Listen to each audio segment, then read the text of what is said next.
गुजरात के राजकोट में भारी बारिश की वजह से कई इलाकों में पानी भर गया है। बारिश के साथ साथ नदियों में आए उफान ने लोगों की मुश्किलें काफी बढ़ा दी हैं। क्योंकि आजी नदी में आई बाढ़ की वजह से कई निचले इलाकों में पानी भर गया। रात के अंधेरे में रिहायशी इलाकों में पानी घुसने से लोग दहशत में आ गए। सामने आई तस्वीरों में सड़क से पानी ऐसा बहता दिखा जैसे वहां सड़क नहीं, पहले से ही नदी बहती हो। जबकि पानी के तेज बहाव के बीच कुछ लोग लाउड स्पीकर की मदद से लोगों को सुरक्षित जगहों पर जाने की अपील करते भी नजर आए। राजकोट के एक पुल की तस्वीरें देखकर तो लोग सहम गए। उफनता पानी पुल से इस तरह बह रहा था कि पुल की पहचान करना मुश्किल हो गया। इलाके में रहने वाले लोग भी दहशत में आकर अपने मकानों की छत पर चढ़ गए। सड़कों पर पानी भरे होने की वजह से एक एम्बुलेंस भी सड़क के बीच फंसी हुई नजर आई। हालांकि बचाव दल ने करीब 1000 लोगों को सुरक्षित जगहों पर पहुंचाया। ओडिशा में कालाहांडी के भवानीपटना के रिहायशी इलाकों में एक जंगली भालू के घुस आने से दहशत मच गई। उसने वहां कई लोगों पर हमला भी कर दिया, जिसका एक दिल दहला देने वाला वीडियो सामने आया। भालू ने वहां कई घंटे तक वन विभाग और पुलिस की टीम को भी सड़कों पर दौड़ाया। लेकिन भालू का खौफ ऐसा था कि वन विभाग की टीम उसे सामने होते हुए भी दबोच नहीं सकी। भीड़ ने तो उसे और उकसा दिया। भालू इस कदर बौखलाया कि वहां भगदड़ मच गई।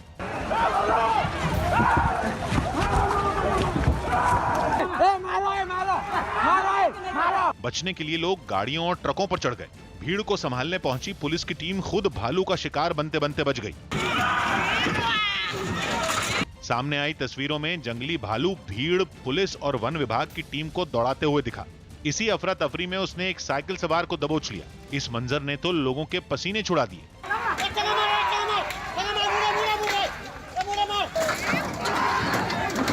साइकिल सवार को छुड़ाने के लिए लोगों ने उसे डंडों से भी मारा।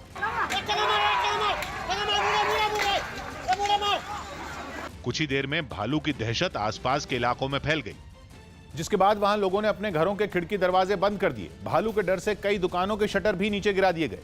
कई घंटों तक ये सब कुछ होता रहा, लेकिन भालू पकड़ में नहीं आया और अचानक कहीं गायब हो गया। काफी देर बाद उसके एक घर में छिपे होने की खबर मिली, जिसका एक वीडियो भी सामने आया। वीडियो में लोगों पर हमला करने वाला भालू एक मकान में झपकी लेता हुआ दिखा। लोगों ने जब भालू को अपने घर के बाहर देखा तो वो घबरा गए। उन्होंने साथ वाले एक कमरे में खुद को बंद कर लिया। सो रहा है बेचारा। वहां से निकल भालू संकरी गलियों में कहीं घुस गया, जिससे उसे पकड़ना और भी मुश्किल हो गया। सिचुएशन इतना कंजेस्टेड थिला कि से भी किसी भी ट्रैंक्विलाइज पाई ऑप्शन मिलना नहीं। केमती कौन ट्रैंक्विलाइज होगा। भालू ने अपने हमले में एक आदमी को तो लहूलुहान कर दिया। बताया गया कि भालू ने अपने पंजों से उसके चेहरे पर कई बार वार किए, जिसके बाद इलाके के लोग उसे उठाकर अस्पताल लेकर गए। उत्तर प्रदेश के बागपत में पानी में फंसे एक आदमी की लोगों ने मिलकर जान बचाई। ये घटना उस वक्त हुई जब भारी बारिश के बाद भी वो आदमी अपने ट्रैक्टर से एक अंडरपास से गुजर रहा था। तभी उसका ट्रैक्टर अंडरपास में फंस गया, क्योंकि भारी बारिश की वजह से अंडरपास में कई फीट तक पानी भर चुका था। ट्रैक्टर का भी केवल ऊपरी हिस्सा दिखाई दे रहा था, जिसके बाद आसपास मौजूद लोग उस आदमी की जान बचाने में जुट गए। वो लोग अंडरपास के ऊपर खड़े हो गए और एक मोटी रस्सी के सहारे उस आदमी को ऊपर खींचने लगे। ट्रैक्टर सवार ने हिम्मत जुटाते हुए रस्सी के सहारे ऊपर चढ़ना शुरू किया और फिर लोगों ने उसका हाथ पकड़कर सुरक्षित अपनी ओर खींच लिया, जिससे उसकी जान बच गई। तेलंगाना के नागर कर्नूल के श्रीशैलम पावर प्लांट में शॉर्ट सर्किट की वजह से भयानक आग लग गई। इस हादसे में 9 लोगों की मौत हो गई, जिसके बाद इस मामले की सीआईडी जांच के आदेश दे दिए गए। जिन लोगों की मौत हुई वो आग लगने के बाद पावर प्लांट के अंदर फंस गए थे, जिन्हें सुरक्षित बाहर निकालने की पूरी कोशिश की गई। पावर प्लांट में आग लगने के बाद अंदर से जोर जोर से धमाके की आवाजें आईं और ऊंची ऊंची लपटें उठती दिखी।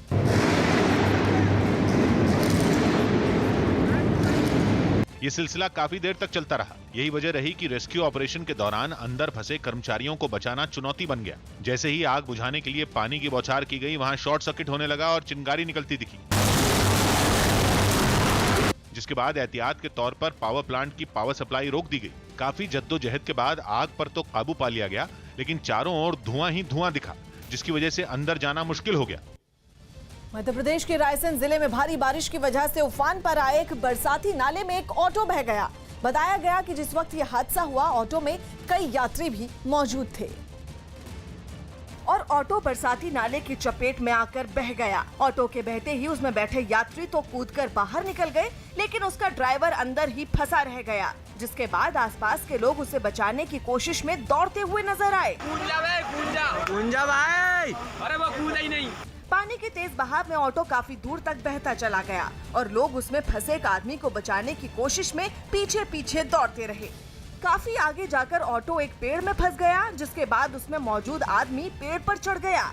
उफनते पानी के बीच काफी देर तक ऐसे ही फंसे रहने के बाद बचाव दल के लोगों ने उसे सुरक्षित बाहर निकाल लिया।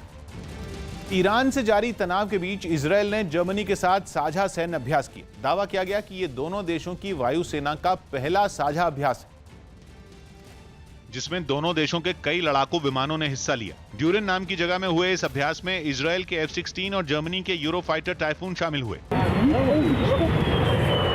ये लड़ाकू विमान एक साथ नीची उड़ान भरते हुए भी दिखाई दिए। इस दौरान दुश्मन के विमानों से सीधी लड़ाई के अलावा हवा से जमीन पर निशाना लगाने का भी अभ्यास किया गया। Happy for the option to fly together. इस अभ्यास में सामान ढोने वाले और हवा में ईंधन भरने वाले विमान भी शामिल हुए। ब्लू विंग नाम का ये अभ्यास करीब 2 हफ्ते चलेगा, जिसमें आसमान के साथ जमीन पर भी दुश्मन से निपटने की तैयारियां परखी जाएंगी। उत्तर प्रदेश के कानपुर में मामूली सी बात पर कुछ वकीलों ने मिलकर एक लड़के की पिटाई कर दी। बताया गया कि उस लड़के की मोटरसाइकिल से एक वकील की नई कार को हल्की सी खरोंच लग गई थी, जिसके बाद उस वकील ने अपने साथियों के साथ मिलकर उस लड़के की पिटाई कर दी। तस्वीरों में दिखा कि सबने मिलकर उसे घेर रखा था और पहले उसे खूब खरी खोटी सुनाने के बाद उस पर कई थप्पड़ भी बरसाए गए।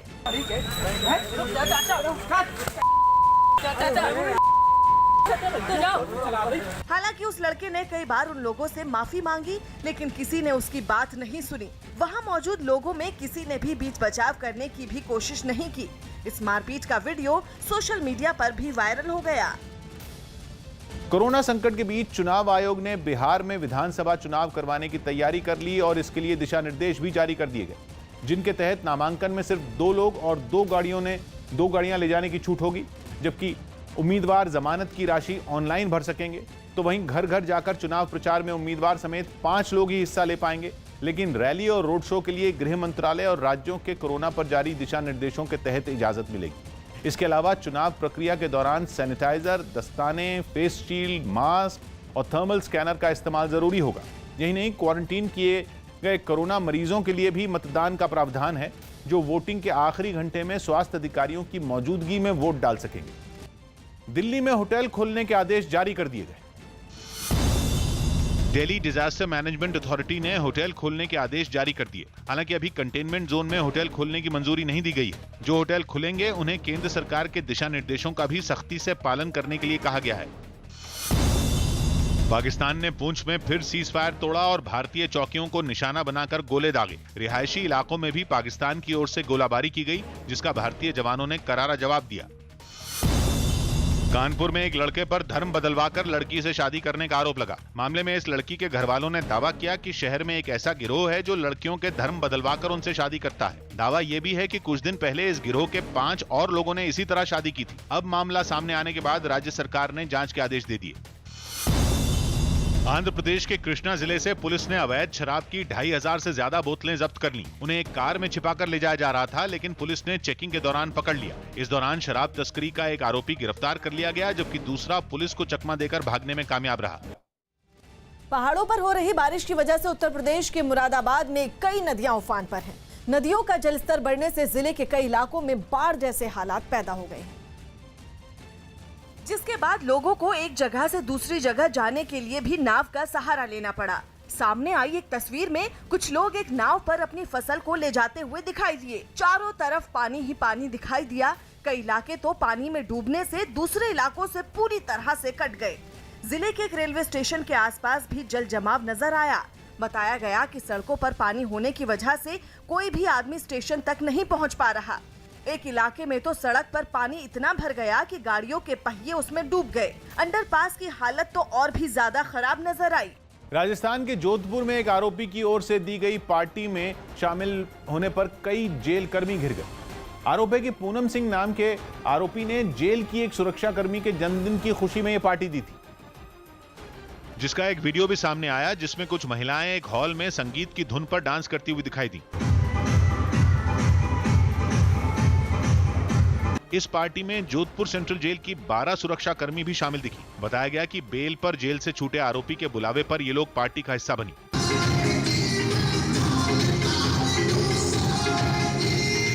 वीडियो वायरल होने के बाद जेल प्रशासन भी हरकत में आया और इस मामले में जांच कराने के बाद कार्रवाई का भरोसा दिया। उसने पार्टी का आयोजन किया था, अब वो उस होटल मालिक को जानती है नहीं जानती है, इसकी जांच की जा रही है। जेल प्रशासन ने यह भी दावा किया कि यह पार्टी एक सुरक्षा कर्मी की तरफ से दी गई थी।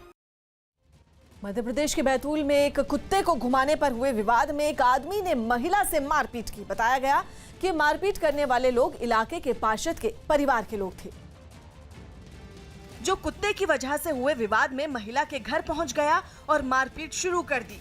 इस पूरी घटना का वीडियो महिला की बेटी ने अपने मोबाइल पर रिकॉर्ड कर लिया। इस मारपीट से पहले एक आदमी इस महिला के घर पर पहुंचा और उन्हें जान से मारने की धमकी दी। तेरी मर्यादा में रहना और नहीं तो किसी ने मेरे अड़सट्टे में बढ़िया टांग में टांग रख के सीधे फेंक दूंगा। हंगामा होते ही वहां कुछ और लोग भी पहुंच गए और महिला से बहस करते हुए नजर आए, जबकि पहले से मौजूद आदमी भी महिला और उसके परिवार वालों को जान से मारने की धमकी देता रहा। काट के फेंक नहीं दूंगा, कर भी दूंगा मैं। महिला ने पुलिस पर भी शिकायत के बावजूद कोई कार्रवाई नहीं करने का आरोप लगाया। कार्रवाई मेरी अभी कुछ भी नहीं हुई है, सुनवाई हो ही नहीं रही है। पाकिस्तान की राजधानी इस्लामाबाद से हैरान करने वाली तस्वीरें सामने आई। वहां के जिस अंतर्राष्ट्रीय हवाई अड्डे को चीन की एक कंपनी ने बनाया था, वो एक ही बारिश में पानी पानी हो गया। यही नहीं, उसकी छत भी टूटकर नीचे गिरने लगी। हवाई अड्डे की इस बदहाली का एक वीडियो भी सामने आया जिसमें छत से कई टुकड़े टूटकर नीचे गिरते दिखाई दिए। पाकिस्तान इस्लामाबाद एयरपोर्ट है। देखो, बेहद आलीशान कहे जाने वाले इस हवाई अड्डे की छत पानी का दबाव तक नहीं झेल पाई और देखते ही देखते उसका बड़ा हिस्सा नीचे आ गिरा। टूटी हुई छत से जगह जगह पानी की धार गिरती नजर आई। बोला देखो पानी अंदर आ गया, बारिश है, तूफानी बारिश हो रही है। मलबे के टुकड़े यात्रियों के लिए रखी गई कुर्सियों पर भी गिरे। 2 साल पहले शुरू हुए इस हवाई अड्डे को चीन की एक सरकारी कंपनी ने बनाया है, लेकिन अब उसके घटिया काम पर पाकिस्तान के लोग सवाल उठा रहे हैं। जम्मू कश्मीर के मेंढर सेक्टर में पाकिस्तान ने एक बार फिर सीज फायर का उल्लंघन किया। जम्मू कश्मीर के मेंढर सेक्टर में पाकिस्तान ने सीज फायर का उल्लंघन करते हुए फायरिंग की, जिसका भारतीय सेना ने भी मुंह तोड़ जवाब दिया। पाकिस्तान के कब्जे वाले कश्मीर में एक समाजसेवी के पाकिस्तान का झंडा उतारने के बाद उसे जान से मारने की धमकी दी गई। उत्तर प्रदेश के बागपत में एक अंडरपास में फंसे किसान को कुछ लोगों ने रस्सी की मदद से सुरक्षित बाहर निकाल लिया। दिल्ली के पास यूपी के नोएडा में एक गाड़ी नाले में घुस गई, जिसके बाद कुछ लोगों ने उसमें फंसे एक आदमी को सुरक्षित बाहर निकाल लिया।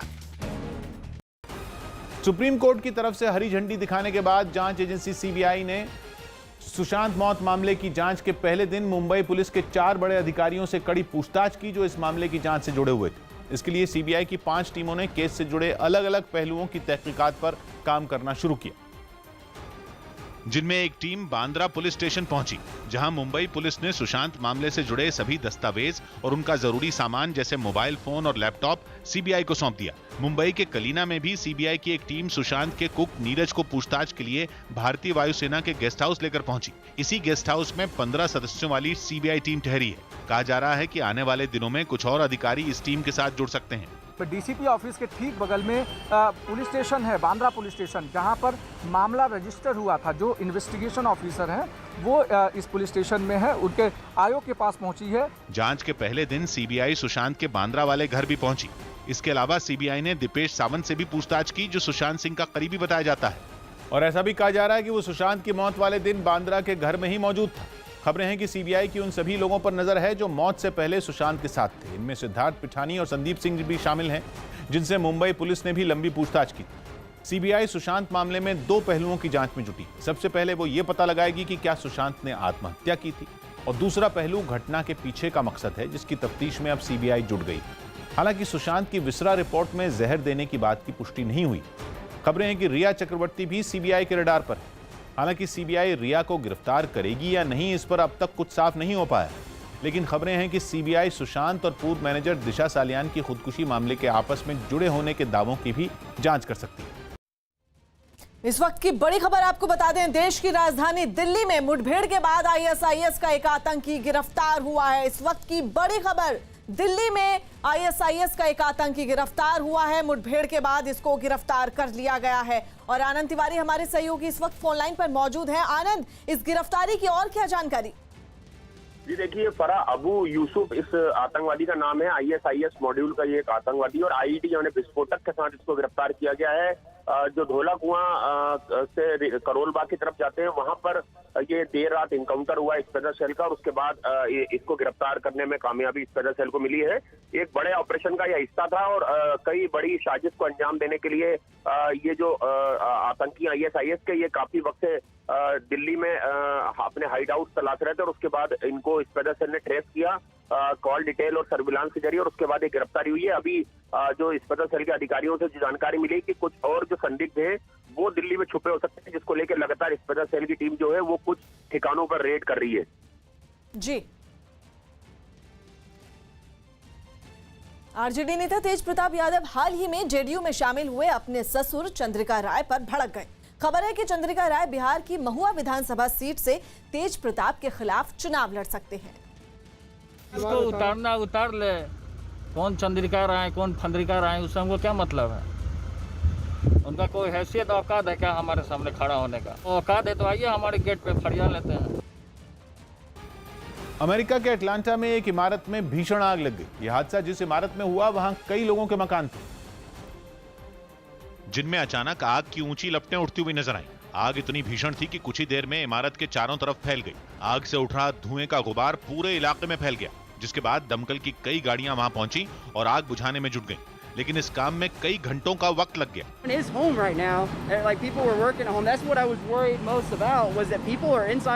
खबर है कि कोई भी इस आग की चपेट में नहीं आया और दमकल विभाग ने 150 से ज्यादा लोगों को इमारत से सुरक्षित बाहर निकाल लिया, लेकिन कई लोगों के मकान पूरी तरह आग में जल गए।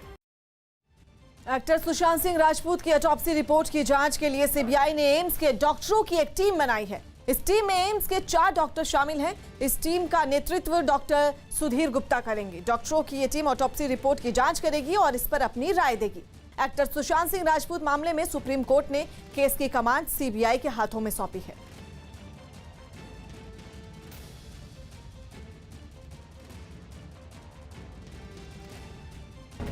उत्तराखंड के कई जिलों में बारिश की वजह से जान और माल का काफी नुकसान हुआ। लगातार बारिश की वजह से वहां केवल पहाड़ खिसकने की घटनाएं नहीं हो रही, बल्कि नदियां भी उफान पर हैं, जिनमें उत्तरकाशी की नदी भी शामिल है। इस नदी की लहरें देखकर लोग दहशत में नजर आए, क्योंकि ऐसा लगा मानो वो सब कुछ बहा ले जाएंगी। कोटद्वार में भी बारिश ने खूब तबाही मचाई, वहां जगह जगह सड़कें टूटी दिखी। वहीं रुद्रप्रयाग में पहाड़ खिसकने की वजह से सड़कें जैम हो गईं और खुदाई करने वाली मशीन के जरिए मलबा हटाने का काम शुरू किया गया। उत्तराखंड के जिन जिलों में बारिश ने सबसे ज्यादा तांडव मचाया, पिथौरागढ़ उनमें एक है। वहां के चैसरबिंड इलाके में सुबह सुबह एक मकान गिर गया, जिसकी वजह से 3 लोगों की मौत हो गई। इस हादसे के बाद पूरे इलाके में मातम पसर गया और लोग रोते बिलखते दिखे। एक घर आज सुबह तकरीबन 4 बजे के आसपास भरभराकर गिर गया। सोता हुआ पूरा परिवार दब गया, जिसमें से कुशलनाथ और उनके 2 मासूम बच्चों की दर्दनाक मौत हो गई है। उत्तराखंड में पहाड़ गिरने की वजह से 70 से ज्यादा सड़कों पर आवाजाही ठप हो गई, जिसकी वजह से रोजमर्रा का काम प्रभावित हो रहा है। झारखंड कैडर के आईएएस अधिकारी राजीव कुमार को नया चुनाव आयुक्त नियुक्त किया गया है। वो अशोक लवासा की जगह लेंगे। अशोक लवासा ने 18 अगस्त को चुनाव आयुक्त के पद से इस्तीफा दिया था। राजीव कुमार 1984 बैच के झारखंड कैडर के आईएएस अधिकारी हैं। उन्होंने पिछले साल जुलाई महीने में वित्त सचिव का कार्यभार संभाला था और इस साल मार्च तक इस पद पर बने रहे थे। राजीव कुमार 31 अगस्त को चुनाव आयुक्त का पदभार ग्रहण करेंगे।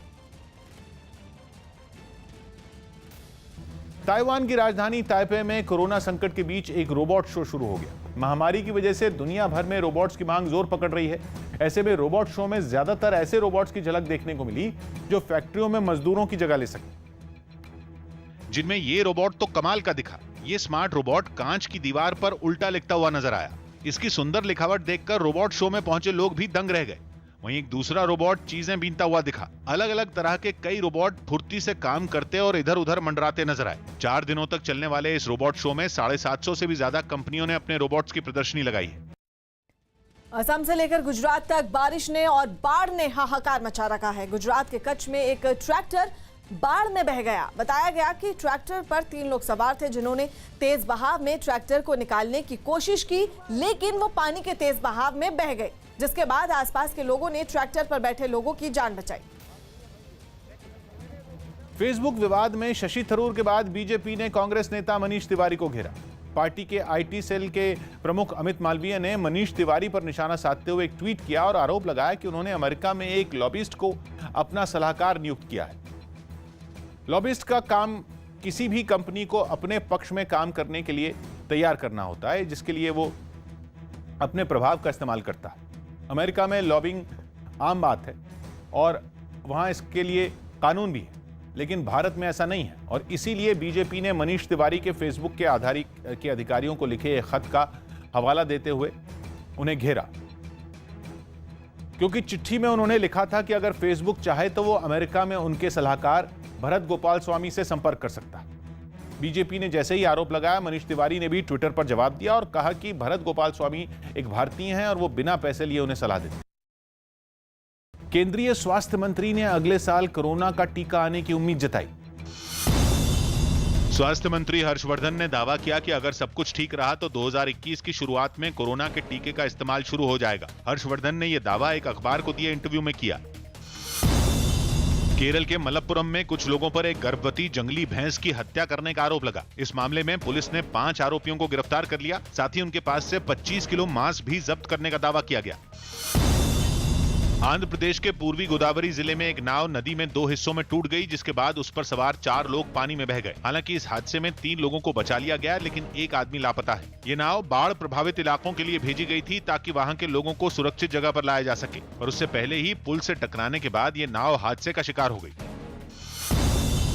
दिल्ली पुलिस की स्पेशल सेल ने काफी मात्रा में अवैध हथियार बरामद किए। साथ ही एक आरोपी को गिरफ्तार कर लिया। इन हथियारों को मध्य प्रदेश से लाया गया था और इनकी सप्लाई दिल्ली एनसीआर में की जानी थी। पुलिस के मुताबिक आरोपी मेरठ का रहने वाला है और वो लंबे वक्त से अवैध हथियारों के धंधे से जुड़ा है। इजराइल और यूएई में हुए ऐतिहासिक समझौते के खिलाफ पाकिस्तान के कराची में लोगों ने प्रदर्शन किया। गुस्साए लोगों ने इजराइल और यूएई के साथ अमेरिका की भूमिका पर सवाल उठाते हुए उस पर निशाना साधा और इस समझौते पर अपना विरोध जताते हुए इन देशों के खिलाफ प्रदर्शन किया। प्रदर्शनकारियों ने अमेरिका और इजराइल के झंडे भी जलाए। इसके साथ ही उन्होंने जमकर नारेबाजी भी की। इजराइल की बर्बादी तक जंग रहेगी, जंग रहेगी। इस दौरान प्रदर्शनकारियों के हाथ में एक बड़ा बैनर भी दिखाई दिया, जिस पर इजराइल के प्रधानमंत्री और यूएई के प्रिंस की तस्वीरें लगी थीं। साथ ही अमेरिका के खिलाफ भी बातें लिखी गई थीं। अमेरिका के दबाव में अरब ममालिक ने यके बाद दीगरे इसराइल को तस्लीम करना शुरू किया है। दिल्ली के दिलशाद गार्डन में मौजूद राजीव गांधी सुपर स्पेशलिटी अस्पताल में कोरोना को हरा चुके मरीजों की मदद के लिए पहला पोस्ट कोविड क्लिनिक खोला गया। कुछ मरीजों में ठीक होने के बाद दोबारा लक्षण नजर आने की जानकारी मिली, जिनकी जांच के लिए इस पोस्ट कोविड क्लिनिक की शुरुआत की गई। इसे अलग अलग हिस्सों में बांटा गया, जहां पहुंचकर मरीज को सबसे पहले अपना रजिस्ट्रेशन करवाना होगा। जो रजिस्ट्रेशन अपना करवा लेता है उसके बाद उसको काउंसलिंग करनी होती है। इस योगा रूम में जा सकते हैं, आपको कुछ योगा के टिप्स दिए जाएंगे। एक बार में 60 मरीजों की जगह रखने वाले इस क्लिनिक में डॉक्टरों से सलाह लेने के लिए भी अलग कमरा बनाया गया। साथ ही मरीज के जरूरी टेस्ट करवाने के लिए एक लैब भी बनाई गई। एक जगह आए, उनको यहीं पे सारी सुविधाएं मिल जाए, उस कंसेप्ट को ध्यान में रख के हमने ये पोस्ट कोविड क्लिनिक शुरू किया है। इस क्लिनिक के खुलने के बाद जांच के लिए कुछ मरीज वहां पहुंचे और डॉक्टरों से अपनी दिक्कत पर बातचीत करते दिखाई दिए। बारिश और बाढ़ ने कई राज्यों में तबाही मचा रखी है। छत्तीसगढ़ में भारी बारिश के बाद कई नदियां उफान पर हैं। राज्य की इंद्रावती नदी भी उफान पर है, जिसका पानी पहाड़ से गिरने के बाद झरने में तब्दील हो गया। ये तस्वीरें हम आपको दिखा रहे हैं। बारिश और बाढ़ की वजह से लोगों के झरने के पास जाने पर भी रोक लगा दी गई है। तस्वीर आप देखिए छत्तीसगढ़ के जगदलपुर की, जहां पर पानी ने रौद्र रूप धारण किया हुआ है। नदी उफान पर है, राज्य की इंद्रावती नदी उफान पर है। बारिश के बाद ये मंजर कुछ इस तरह से दिखाई दिया है। नदी का पानी पहाड़ से गिरने पर झरने में तब्दील हो गया और ये तस्वीरें इस बात की तस्दीक करती हैं।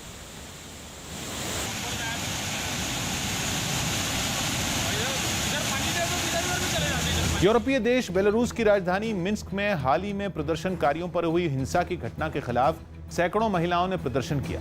राष्ट्रपति पर चुनाव में धांधली का आरोप लगाकर वहां प्रदर्शन कर रहे लोगों की पुलिस से झड़प हो गई थी, जिसमें कई लोग घायल हुए थे। और उसी घटना के विरोध में महिलाओं ने राजधानी मिन्स्क में सड़क के किनारे खड़े होकर प्रदर्शन किया। उन्होंने हाथों में फूल लेकर राष्ट्रपति के खिलाफ अपना विरोध भी जताया। इस दौरान वहां कुछ गाड़ियां भी प्रदर्शन में शामिल नजर आईं, जिनमें बेलारूस के झंडे दिखाई दिए। प्रदर्शनकारियों ने देश में दोबारा चुनाव कराने की मांग भी की। मध्य प्रदेश के रायसेन में उफनती नदी को पार करने की कोशिश में एक गाड़ी पानी में बह गई, जिसका ड्राइवर अभी भी लापता है। बताया गया कि वो गाड़ी के साथ बाढ़ में बह गया, जिसकी तलाश की जा रही है। बरसाती नाले के उफान पर होने के बावजूद गाड़ी वाले ने उसे पार करने की कोशिश की, लेकिन वो पानी के तेज बहाव में बहता चला गया। पश्चिम बंगाल के मुर्शिदाबाद में टीवी देखने, जुआ खेलने और शराब पीने से रोकने के लिए जारी फरमान के प्रचार में लोग कोरोना के नियम भूल गए। बताया गया कि मुस्लिम आबादी वाले इस इलाके की एक पंचायत ने संगीत सुनने पर भी पाबंदी लगा दी। और इसकी जानकारी देने के लिए सैकड़ों लोग बेपरवाह होकर इलाके की गलियों में निकल पड़े। जुलूस की शक्ल में निकले ये लोग कोरोना के खतरे से अनजान नजर आए। इनमें ज्यादातर लोगों ने मुंह पर मास्क लगाना भी मुनासिब नहीं समझा। हद तो तब हो गई जब इन लोगों ने 2 गज की जरूरी दूरी भी नहीं बनाई और एक दूसरे के बेहद करीब खड़े होकर नारे लगाते दिखे। जुलूस में निकले लोगों ने नशे का इस्तेमाल करने वालों को जुर्माना भरने की भी चेतावनी दी। ग्रामटाके शांति रखार जन्य ये आंदोलनटा। बताया गया कि जो लोग गांव की पंचायत की बातों को नहीं मानते, उन पर सख्ती भी बरती जाती है। सुशांत सिंह राजपूत मामले में सीबीआई ने जहां बांद्रा पुलिस स्टेशन में 10 घंटे तक पुलिसकर्मियों के बयान दर्ज किए, वहीं सुशांत सिंह का पार्थिव शरीर कूपर अस्पताल ले जाने वाली एम्बुलेंस के मालिक ने न्यूज 18 से खास बातचीत की। उन्होंने बताया कि सुशांत का शव ले जाते वक्त एम्बुलेंस में सुशांत की बहन और उनके दोस्त भी मौजूद थे। सीबीआई मुंबई में पहुंचकर सुशांत सिंह मामले में सुशांत से जुड़े हुए लोगों के बयान दर्ज कर रही है, जो लोग खासकर उस दिन सुशांत के घर मौजूद थे। ऐसे में न्यूज 18 इंडिया के साथ इस वक्त मौजूद हैं जरी मरी एम्बुलेंस सर्विसेज के प्रोपराइटर विशाल जी। विशाल जी, आप ही के एम्बुलेंस में सुशांत का जो शव है उसे ले गया था। 2 एम्बुलेंस आई थी, एक पहले एम्बुलेंस आई थी और उसके बाद दूसरी एम्बुलेंस है, ये क्यों हुआ था?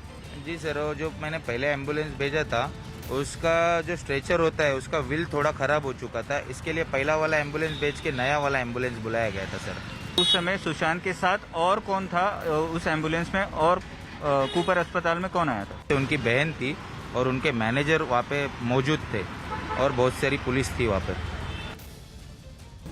रूस में राष्ट्रपति पुतिन के विरोधी को जहर देने के आरोपों के बाद प्रदर्शन शुरू हो गए। 44 साल के अलेक्सी नवाल्नी की विमान में यात्रा करने के दौरान अचानक तबीयत बिगड़ गई थी, जिसके बाद रूस के अलग अलग शहरों में लोग उनके समर्थन में उतर आए। सेंट पीटर्सबर्ग में भी लोगों ने एक सरकारी दफ्तर के बाहर प्रदर्शन किया। प्रदर्शनकारियों ने राष्ट्रपति पुतिन के इशारे पर नवाल्नी को जहर दिए जाने का आरोप लगाया। प्रदर्शनकारी विरोध के तौर पर कॉफी पीने वाले ग्लास लेकर पहुंचे थे। दावा किया गया कि नवाल्नी ने एयरपोर्ट पर चाय पी थी, जिसके बाद उनकी तबीयत बिगड़ गई थी, इसीलिए ये लोग ग्लास लेकर प्रदर्शन करते दिखे। Мне было бы очень важно в подобном случае именно поддержка. इसी बीच नवाल्नी की पत्नी उन्हें देखने अस्पताल पहुंची, जहां उनकी हालत नाजुक बताई गई। गुजरात के राजकोट में भारी बारिश के बाद सड़कें नदियों में तब्दील हो गई हैं। इन सड़कों पर पानी का बहाव इतना तेज था कि वो अपने साथ सब कुछ समेट लेने को तैयार था। हालात ऐसे हो गए कि भारी बारिश के बाद कई घरों में पानी घुस गया, जिसके बाद प्रशासन ने करीब 1000 लोगों को सुरक्षित जगहों पर पहुंचाया।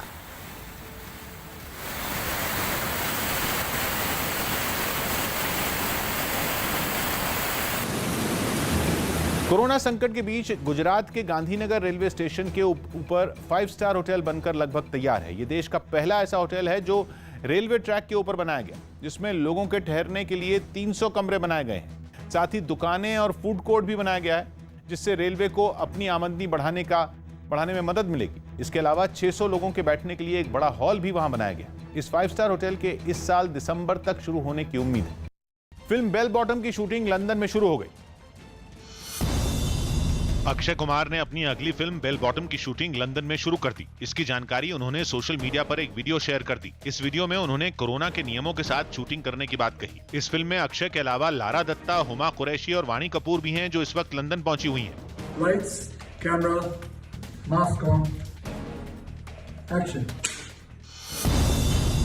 दिल्ली पुलिस ने फर्जी तरीके से आम आदमी पार्टी को चंदा देने के आरोप में 2 लोगों को गिरफ्तार किया। इन पर आरोप है कि 2014 में उन्होंने फर्जी कंपनी बनाकर आम आदमी पार्टी को 2 करोड़ का चंदा दिया। हालांकि आम आदमी पार्टी ने नियमों के तहत चंदा लेने का दावा किया। किसी आदमी से आप चेक से डोनेशन लें, उस चेक्स की जानकारी election commission, income tax departments को दें, वो हमने दी है। पश्चिम बंगाल में लगातार दूसरे दिन भी सख्त लॉकडाउन रहा। नियमों का पालन करवाने के लिए कई जगहों पर पुलिस तैनात की गई। इस पाबंदी की वजह से कई जिलों में सन्नाटा पसरा दिखा। साथ ही बेवजह घरों से निकले लोगों पर पुलिस ने कार्रवाई भी की। राज्य में जरूरी सेवाओं को छोड़कर सभी बाजार, दुकानें, बैंक, निजी और सरकारी दफ्तर सब बंद रहे। लगभग 4 दिन तक राज्य के लोगों को बैंक की सुविधा नहीं मिल पाएगी। बिहार चुनाव से पहले चुनाव आयोग के दिशा निर्देशों पर कांग्रेस ने सवाल उठाए। कांग्रेस ने आरोप लगाया कि चुनाव आयोग ने कांग्रेस के सुझावों की अनदेखी की। कांग्रेस ने दावा किया कि चुनाव आयोग की मौजूदा गाइडलाइन से स्वतंत्र और निष्पक्ष चुनाव की संभावना को झटका लगा है, क्योंकि चुनाव आयोग के दिशा निर्देशों से सत्ताधारी पार्टी के फायदा उठाने की संभावना है। कांग्रेस चुनाव आयोग से बिहार का विधानसभा चुनाव ईवीएम की जगह बैलेट पेपर से कराने की मांग कर रही है। कांग्रेस की आशंका है कि ईवीएम से चुनाव कराने से कोरोना के फैलने की संभावना ज्यादा है। मध्य प्रदेश के छतरपुर में फुटपाथ से फेरी वालों के अवैध कब्जे को हटाने पहुंचे नगर पालिका के कर्मचारियों से मारपीट की चौंकाने वाली घटना सामने आई। मारपीट करने वाली महिलाएं पुलिस से भी भिड़ गई, जिसका एक वीडियो भी सामने आया, जिसमें फुटपाथ पर फेरी लगाने वाली महिलाएं नगर पालिका के कर्मचारी से मारपीट करती हुई दिखी। फुटपाथ से अवैध कब्जा हटाने पहुंचे नगर पालिका के कर्मचारियों को सड़क पर दौड़ा दौड़ा कर पीटा गया। पुलिस ने मामले को शांत कराने की कोशिश की तो हंगामा कर रही महिलाओं ने गोल चक्कर से गुजरने वाले लोगों को रोककर उनसे मारपीट शुरू कर दी, जिसके बाद पुलिस की तरफ से उन पर कार्रवाई की गई। उत्तर प्रदेश के बागपत में एक ट्रैक्टर रेलवे के अंडरपास में डूब गया। बताया गया कि अंडरपास में पानी भरा हुआ था। इसके बावजूद ट्रैक्टर वाले ने वहां से निकलने की कोशिश की, लेकिन वो पानी में पूरा डूब गया। बताया गया कि ट्रैक्टर पर 3 लोग बैठे हुए थे, जिन्होंने वहां मौजूद किसानों ने रस्सी डालकर उसे बाहर निकाला। उत्तर प्रदेश के बागपत की तस्वीर हम आपको दिखा रहे हैं, जहां पर अंडरपास में पानी भरा हुआ था और ये जानने के बावजूद ट्रैक्टर वाले ने वहां से ट्रैक्टर निकालने की कोशिश की और वो वहां पर फंस गया। लेकिन अच्छी बात ये रही कि आसपास जो लोग थे उन्होंने रस्सी डालकर इस शख्स को सुरक्षित बाहर निकाल दिया। बाढ़ की मार झेल रहे चीन के दक्षिण पश्चिमी हिस्से में राहत बचाव का काम युद्ध स्तर पर चल रहा है। चीन में बाढ़ की वजह से 200 से ज्यादा लोग लापता हैं या फिर उनकी मौत हो चुकी है। और चौनचिंग इलाके में तो एशिया की सबसे लंबी यांगसी नदी ने कहर मचाया हुआ है। हालत ये हो गई है कि उफान मारती नदी की वजह से बचाव अभियान में हेलीकॉप्टरों की मदद लेनी पड़ी। सामने आई एक तस्वीर में बचाव कर्मी घरों में फंसे लोगों को एयरलिफ्ट करते नजर आए।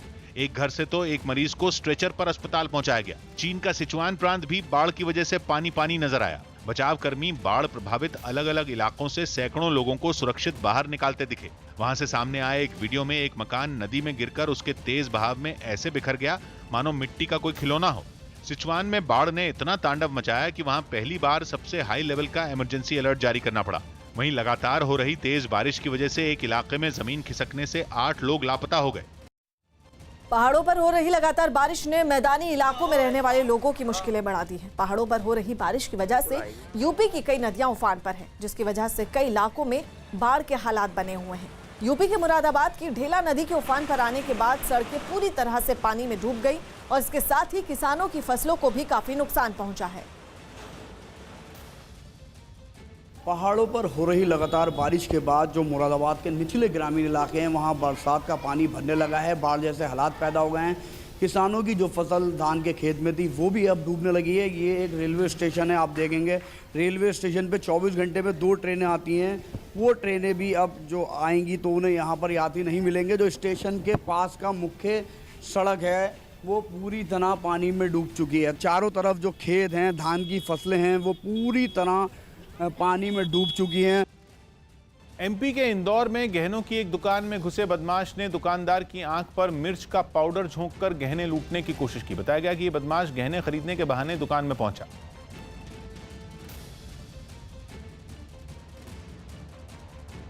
और दुकानदार की आंखों में लाल मिर्च का पाउडर झोंककर गहने लूटकर भागने लगा। इससे पहले वो बदमाश कुछ देर तक दुकान पर बैठा रहा और जैसे ही मौका मिला उसने अपने बैग से मिर्च का पाउडर निकाला और दुकानदार के ऊपर फेंक दिया। इसके बाद उसने दुकानदार के हाथ से गहने छीने और वहां से भागने की कोशिश की।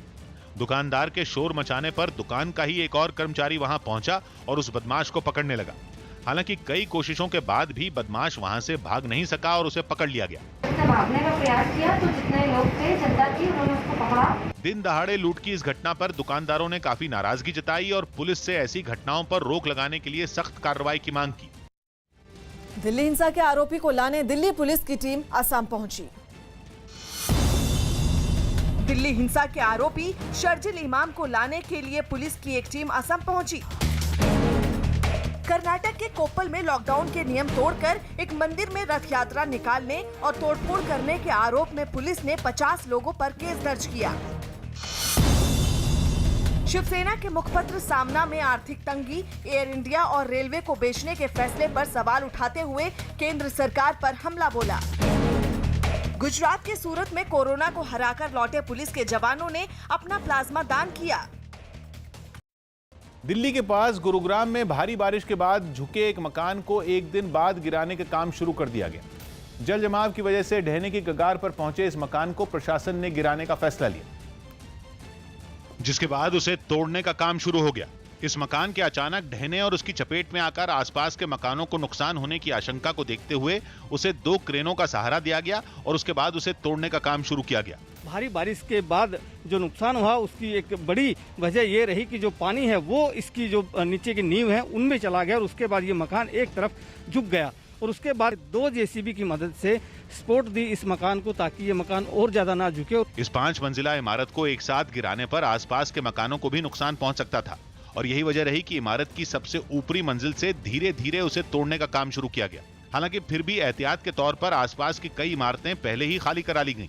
वहीं गुरुग्राम के ही सेक्टर 27 में भी भारी बारिश की वजह से एक मकान झुक गया, जिसके बाद इस मकान को भी क्रेनों का सहारा दिया गया। बताया गया कि अब प्रशासन इस मकान को भी गिराने का काम शुरू करने वाला है। उत्तर प्रदेश के मेरठ में पुलिस ने अवैध तरीके से किताबों की छपाई करने वाले गैंग का पर्दाफाश किया है। पुलिस के मुताबिक ये गिरोह अवैध तरीके से किताबों को छापकर उत्तर प्रदेश, उत्तराखंड, दिल्ली और आसपास के राज्यों में सप्लाई करता था। पुलिस ने इस मामले में 12 से ज्यादा लोगों को हिरासत में लिया है। पुलिस को शिकायत मिली थी कि कुछ लोग एनसीईआरटी की किताबों को अवैध तरीके से छापकर कई राज्यों में सप्लाई कर रहे हैं, जिसके बाद एसटीएफ और मेरठ पुलिस की संयुक्त टीम ने छापा मारकर एनसीईआरटी की करीब 35 करोड़ की किताबें बरामद की। साथ ही उस जगह को भी सील कर दिया जहां इन किताबों को छापा जाता था। हालांकि इस पूरे मामले का मुख्य आरोपी सचिन गुप्ता अभी भी पुलिस की गिरफ्त से बाहर है। करीब 35 करोड़ रुपए के आसपास की एनसीईआरटी की किताबें और प्रिंटिंग की मशीनें बरामद हुई हैं और प्रथम दृष्टया पूछताछ में चीज़ें सामने आई हैं कि यूपी, उत्तराखंड, दिल्ली और आसपास के कई राज्यों में अवैध तरीके से इसकी प्रिंटिंग करके सप्लाई की जाती थी। इसमें करीब 1 दर्जन व्यक्तियों को मौके से हिरासत में लिया गया है। साथ ही जिस स्थान पर इनका गोडाउन था उस गोडाउन को सील कर दिया गया है। जिस स्थान पर प्रिंटिंग होती थी उस प्रिंटिंग वाले स्थान को भी सील कर दिया गया है। जांच की कमान सीबीआई के हाथों में आते ही सुशांत मौत मामले में रिया चक्रवर्ती पर एक चौंका देने वाली जानकारी सामने आई। बताया जा रहा है कि 14 जून को सुशांत की मौत के बाद रिया चक्रवर्ती मुंबई के आरसी कूपर अस्पताल की मॉर्चुरी में 45 मिनट तक रुकी थी। उस दिन वो सफेद सूट में नजर आई थी, लेकिन तब इस बात पर किसी ने गौर नहीं किया। हैरान कर देने वाली एक बात यह भी है कि उस वक्त रिया के साथ संदीप सिंह को भी देखा गया था, जो इस मामले में अब सीबीआई के रडार पर। बीजेपी नेता सुब्रमण्यम स्वामी ने तो इस पर एक ट्वीट करते हुए रिया चक्रवर्ती पर सुशांत की मौत के बाद मॉर्चुरी में सबूतों से छेड़छाड़ करने का शक जता दिया। साथ ही उन्होंने अपने ट्वीट में सुशांत की पोस्टमार्टम रिपोर्ट पर भी संदेह जताया और इसमें भी रिया की भूमिका होने पर सवाल खड़े कर दिए। जब सब कुछ ले के वहां से निकल गई, उसके बाद उनका क्या हक बनता था कि मॉर्चुरी में जाएं और किस हैसियत से गई। इसलिए मुंबई पुलिस को एक्सप्लेन करना पड़ेगा कि उन्होंने किस हैसियत से बुलाया। दिलीप कुमार के भाई की कोरोना की वजह से मौत हो गई। अभिनेता दिलीप कुमार के छोटे भाई असलम खान की कोरोना की बीमारी से मौत हो गई। वो 80 साल के थे। उनका मुंबई के लीलावती अस्पताल में इलाज चल रहा था और वो पिछले शनिवार से आईसीयू में भर्ती थे। इसी अस्पताल में दिलीप कुमार के एक और भाई ईशान खान को भी कोरोना की वजह से भर्ती करवाया गया था। आंध्र प्रदेश के चित्तूर में दूध की डेयरी के प्लांट में गैस लीक हो गई, जिसकी चपेट में आकर वहां काम करने वाले 14 मजदूर बेहोश हो गए। इस घटना के बाद घायल मजदूरों को अस्पताल में भर्ती करवा दिया गया, जहां 3 की हालत गंभीर है। हादसे के वक्त वहां करीब 100 लोग काम कर रहे थे। राज्य सरकार ने डीएम को इस मामले की जांच के आदेश दिए हैं। कोरोना संकट के बीच फ्रांस के राष्ट्रपति इमैनुअल मैक्रों ने नमस्ते के साथ जर्मनी की चांसलर एंगेला मर्केल का स्वागत किया, जिसके जवाब में एंगेला ने भी मैक्रों को नमस्ते किया। जर्मनी की चांसलर फ्रांस के दौरे पर हैं। इसी दौरे पर जब दोनों नेता कोरोना संकट में यात्रा से जुड़े प्रतिबंधों पर बात करने पहुंचे तो इस तरह नमस्कार किया ताकि सोशल डिस्टेंसिंग के नियमों का पालन हो सके। बिहार के औरंगाबाद में जन अधिकार पार्टी के अध्यक्ष पप्पू यादव समेत 10 लोगों के खिलाफ केस दर्ज करवाया गया। लॉकडाउन के नियमों का पालन नहीं करने के आरोप में यह केस दर्ज हुआ। दावा है कि बुधवार को औरंगाबाद में एक जनसभा आयोजित की गई थी, जिसमें पप्पू यादव भी शामिल हुए थे। आरोप है कि यह सभा बिना प्रशासन की इजाजत के की गई थी। पाकिस्तान और चीन भारत के खिलाफ साजिश रचने से बाज नहीं आ रहे। चीन दौरे पर गए पाकिस्तान के विदेश मंत्री शाह महमूद कुरैशी ने चीन के विदेश मंत्री के सामने कश्मीर राग छेड़ा, जिसे चीन ने भारत और पाकिस्तान के बीच का मामला बताया। हालांकि वो यहां भी चालाकी दिखाते हुए पाकिस्तान का पक्ष लेता हुआ दिखाई दिया और कश्मीर के मुद्दे को संयुक्त राष्ट्र में सुलझाने की वकालत की। तो वहीं पाकिस्तान ने ताइवान, हांगकांग समेत कई मुद्दों पर भी चीन का समर्थन किया, जबकि चीन ये बात जानता है कि कश्मीर भारत का अटूट अंग है। इसके बावजूद वो अपनी चालाकी दिखाने से बाज नहीं आ रहा। छत्तीसगढ़ के राजनांदगांव में कोरोना संकट में पाबंदियों का सामना कर रहे बैंड बाजे वालों ने अनोखे तरीके से प्रदर्शन किया। इन लोगों ने राज्य सरकार से नियमों में कुछ हद तक छूट देने की मांग की, ताकि बैंड वालों का काम दोबारा शुरू हो सके। इसके लिए प्रदर्शन में शामिल लोगों ने पेटियों में बंद पड़े साजो सामान के साथ सड़कों पर एक जुलूस निकाला। हाथों में पोस्टर लिए इन लोगों ने प्रशासन के खिलाफ नारेबाजी भी की। बारिश के बीच प्रदर्शनकारियों का यह जुलूस डीएम दफ्तर तक पहुंचा, जहां इन लोगों ने जिलाधिकारी को एक ज्ञापन सौंपा। इन लोगों ने बताया कि करीब 5 महीने से इनका कारोबार बंद है, जिससे उनके सामने खाने पीने की समस्या खड़ी हो गई है। अगर हमारी मांगे पूरी नहीं होती है तो छत्तीसगढ़ स्तर पर बहुत बड़ा आंदोलन हम करेंगे। इन लोगों ने जल्द से जल्द नियमों में रियायत देने की मांग भी की, ताकि बैंड वालों की जिंदगी भी पटरी पर लौट सके। एलएसी पर भारत के कड़े रुख से मात खाने वाले चीन के राष्ट्रपति शी जिनपिंग ने पाकिस्तान को अपना भाई बताया है। शी जिनपिंग ने चीन और पाकिस्तान की दोस्ती को स्पेशल बताया। भारत एसपीईसी का विरोध करता है क्योंकि ये पीओके से गुजरता है, जो कि भारत का अभिन्न अंग है, लेकिन पाकिस्तान के अवैध कब्जे में है। ऐसे में चीन पाकिस्तान के जरिए भारत के खिलाफ चाल चलने से मौका नहीं छोड़ रहा, जबकि वो एलओसी पर भारत के हाथों मात खा चुका है। चीन के सिचुआन प्रांत से दिल दहला देने वाला एक हादसे की तस्वीरें सामने आई। वहां एक शॉपिंग मॉल की पार्किंग धंसने से 21 गाड़ियां गहरे गड्ढे में समा गईं। हालांकि घटना से चंद मिनट पहले तक सब सामान्य नजर आया, मगर अगले ही पल अच्छा खासा दिख रहा पत्थरों से बना फर्श अचानक धंस गया और पार्किंग में खड़ी 21 गाड़ियों को निगल गया। इमारत के पिलर के किनारे तक पार्किंग जमींदोज हो गई। लेकिन ये एक खतरनाक हादसे का महज एक ट्रेलर साबित होता, क्योंकि अगर खंभों के नीचे की जमीन पर जरा सी भी आंच आती तो पूरी इमारत ढेर हो जाती। सुबह इस घटना की सामने आई तस्वीरों में तबाही का मंजर साफ साफ नजर आया। रात को हुए गड्ढे ने तालाब की शक्ल ले ली। उसमें फंसी गाड़ियों को निकालने के लिए क्रेन बुलाई गई। साथ वाली सड़क पर भी बीचों बीच मोटी दरार दिखी। बताया गया कि हादसे में 500 वर्ग मीटर का हिस्सा धंस गया, जिसके बाद गड्ढे के पास बैरियर लगाकर सड़क का एक हिस्सा बंद कर दिया गया। पाकिस्तान के इस्लामाबाद में पहला हिंदू मंदिर बनने का भारी विरोध होने के बाद अब कराची का एक हनुमान मंदिर रातों रात जमींदोज कर दिया गया। बताया गया कि मंदिर परिसर के अंदर कई घर थे, लेकिन उन्हें पहले खाली करवा लिया गया था, जिसके बाद कराची के लियारी में बने हनुमान मंदिर को रातों रात गिरवा दिया गया। मंदिर के पुजारी का आरोप है कि कोरोना वायरस के नाम पर मंदिर को बंद कर दिया गया था। हनुमान मंदिर को गिराने का आरोप बिल्डर पर लगा है। बताया जा रहा है कि बिल्डर यहां पर एक रिहायशी इमारत बनाने की कोशिश में है। देवास जिले में केकड़ी नदी पर पुल नहीं बनने से लोग जान जोखिम में डालकर नदी को पार करने के लिए मजबूर हो गए। बताया गया कि वहां हर साल नदी में बाढ़ के पानी की वजह से लोगों की परेशानियां बढ़ जाती और फिर लोग जान को खतरे में डालकर नदी को पार करते हैं। वहां से सामने आई एक तस्वीर में एक नाव पर कुछ लोग सवार दिखे। इसके अलावा एक मोटरसाइकिल को भी 2 लोग खींचकर नाव पर लादते हुए दिखे। इसके बाद रस्सी की मदद से नाव को नदी के दूसरे किनारे तक पहुंचाया गया। आने जाने के लिए बहुत प्रॉब्लम आ रही है हमको। उस पर पुल नहीं बन पा रहा है। ये नदी मुख्यमंत्री के बुदनी विधानसभा क्षेत्र में है, जो खातेगांव इलाके को देवास शहर से जोड़ती है। ऐसे में नदी में पुल नहीं होने की वजह से हर पल हादसे का अंदेशा बना रहता है। एलएसी पर विवाद के बाद से भारत चीन को झटके पर झटके दे रहा है। भारतीय रेलवे ने अब वंदे भारत एक्सप्रेस के लिए निर्माण के लिए जारी टेंडर रद्द कर दिया है। 44 semi high speed train Vande Bharat express के लिए मांगे गए ग्लोबल टेंडर में चीन की सरकारी कंपनी भी शामिल थी, जिसकी जानकारी आने के बाद रेलवे ने ये टेंडर रद्द कर दिया। रेलवे ने दावा किया कि एक हफ्ते के भीतर नया टेंडर जारी किया जाएगा, जिसमें चीन की किसी भी कंपनी को टेंडर में हिस्सा लेने की इजाजत नहीं होगी। सेमी हाई स्पीड ट्रेनों का निर्माण मेक इन इंडिया प्रोजेक्ट के तहत भारत में ही किया जाना है। दिल्ली सरकार की तरफ से चलाए जाने वाले 12 कॉलेजों के शिक्षकों ने वेतन के मुद्दे पर प्रदर्शन किया। इन शिक्षकों के मुताबिक उन्हें करीब 4 महीने से वेतन नहीं मिला है और इसीलिए उन्होंने दिल्ली के मंडी हाउस इलाके में प्रदर्शन किया। 12 कॉलेजों के इन शिक्षकों ने अपनी मांग दिल्ली सरकार तक पहुंचाने के लिए ह्यूमन चेन बनाई और वेतन के लिए फंड जारी करने की मांग की। साफ तौर पर इनका कहना है कि 4 महीनों से तनख्वाहें नहीं मिली हैं, जबकि जो यूनिवर्सिटी के काम है, जो कॉलेजेस के काम है, वो लगातार चल रहे हैं। पिछले कई महीनों से तनख्वाह नहीं मिलने की वजह से ये शिक्षक परेशान दिखे। मई, जून, जुलाई, अगस्त खत्म होने वाला है, तो लगभग 4 महीने से नहीं मिली। कोरोना के खतरे की वजह से दिल्ली में इस तरह के प्रदर्शन की इजाजत नहीं है। यही वजह रही कि वहां बड़ी तादाद में पुलिस वाले भी पहुंच गए और उन्होंने शिक्षकों को प्रदर्शन करने से रोका। पाकिस्तान में जगजीत कौर के परिवार ने पासपोर्ट बनाने के लिए चिट्ठी लिखी है, क्योंकि जगजीत कौर का परिवार अब पाकिस्तान में नहीं रहना चाहता। इसके लिए उनके परिवार ने जल्द से जल्द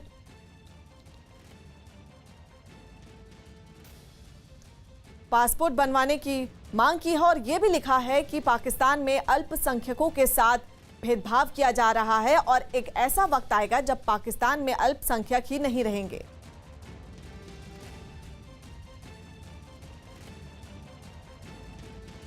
पाकिस्तान में अल्पसंख्यकों पर अत्याचार का आरोप लगाया है और पाकिस्तान छोड़ना चाहते हैं जगजीत कौर का परिवार। जगजीत कौर के परिवार ने पासपोर्ट बनवाने की गुहार लगाई है और चिट्ठी भी लिखी है, क्योंकि जगजीत कौर का परिवार अब पाकिस्तान में नहीं रहना चाहता। इसके लिए उनके परिवार ने जल्द से जल्द उनका पासपोर्ट बनवाने की गुहार लगाई है।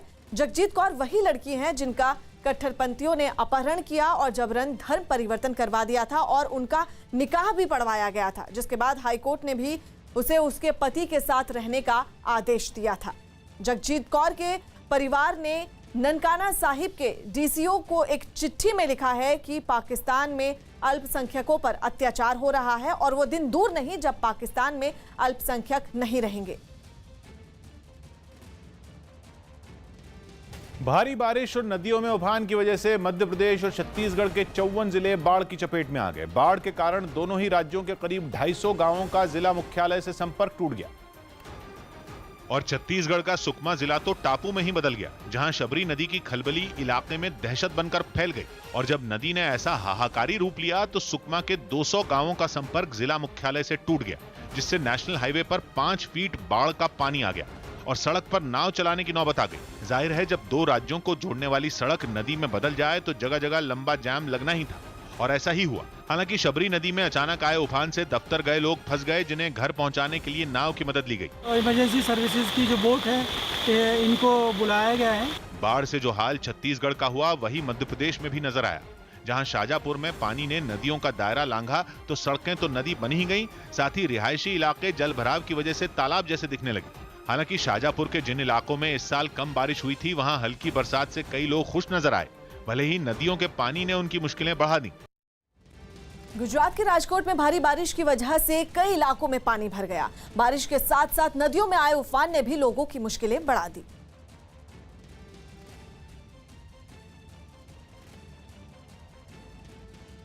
चीन में शंघाई के पास नदी में 2 जहाजों के बीच टक्कर के बाद 14 लोग लापता हो गए। टक्कर के बाद एक जहाज पानी में डूब गया, जबकि दूसरे जहाज में आग लग गई। बताया गया कि जिन जहाजों के बीच टक्कर हुई उनमें एक में रेत जबकि दूसरे में 3000 टन पेट्रोल भरा था। हादसे के बाद पेट्रोल से भरे जहाज से तेज लपटें और धुआं उठने लगा, जिसके बाद राहत बचाव के लिए 2 जहाज हादसे वाली जगह पहुंचे और पानी की बौछार कर आग बुझाने की कोशिश करने लगे। नदी के बीच जल रहे इस जहाज पर दोनों ओर से पानी की तेज बौछार की गई, लेकिन पेट्रोल भरा होने की वजह से आग बुझने का नाम नहीं ले रही थी। बताया गया कि इस हादसे में 3 लोगों को सुरक्षित बचा लिया गया, जबकि बाकी 14 लापता लोगों की तलाश की जा रही है। इजराइल और यूएई में हुए ऐतिहासिक समझौते के खिलाफ पाकिस्तान के कराची में लोगों ने प्रदर्शन किया। गुस्साए लोगों ने इजराइल और यूएई के साथ अमेरिका की भूमिका पर सवाल उठाते हुए उस पर निशाना साधा और इस समझौते पर अपना विरोध जताते हुए इन देशों के खिलाफ प्रदर्शन किया। प्रदर्शनकारियों ने अमेरिका और इजराइल के झंडे भी जलाए। इसके साथ ही उन्होंने जमकर नारेबाजी भी की। इजराइल की बर्बादी तक जंग रहेगी, जंग रहेगी। इस दौरान प्रदर्शनकारियों के हाथ में एक बड़ा बैनर भी दिखाई दिया, जिस पर इजराइल के प्रधानमंत्री और यूएई के प्रिंस की तस्वीरें लगी थीं। साथ ही अमेरिका के खिलाफ भी बातें लिखी गई थीं। अमेरिका के दबाव में अरब ममालिक ने यके बाद दीगरे इसराइल को तस्लीम करना शुरू किया है। बाढ़ और बारिश की वजह से हर जगह बुरा हाल है और ऐसी ही तस्वीर राजकोट के से आई है, जहां पर भारी बारिश की वजह से कई इलाकों में पानी भर गया है और इस पानी की वजह से लोगों की मुश्किलें काफी बढ़ गई हैं। क्योंकि आजी नदी में आई बाढ़ की वजह से कई निचले इलाकों में पानी भर गया। रात के अंधेरे में रिहायशी इलाकों में पानी घुसने से लोग दहशत में आ गए। सामने आई तस्वीरों में सड़क से पानी ऐसा बहता दिखा जैसे वहां सड़क नहीं, पहले से ही नदी बहती हो। जबकि पानी के तेज बहाव के बीच कुछ लोग लाउड स्पीकर की मदद से लोगों को सुरक्षित जगहों पर जाने की अपील करते भी नजर आए। राजकोट के एक पुल की तस्वीरें देखकर तो लोग सहम गए। उफनता पानी पुल से इस तरह बह रहा था कि पुल की पहचान करना मुश्किल हो गया। इलाके में रहने वाले लोग भी दहशत में आकर अपने मकानों की छत पर चढ़ गए। सड़कों पर पानी भरे होने की वजह से एक एम्बुलेंस भी सड़क के बीच फंसी हुई नजर आई। हालांकि बचाव दल ने करीब 1000 लोगों को सुरक्षित जगहों पर पहुंचाया। जम्मू कश्मीर के कठुआ में उफनती नदी की चपेट में एक कार के आने की खौफनाक तस्वीरें सामने।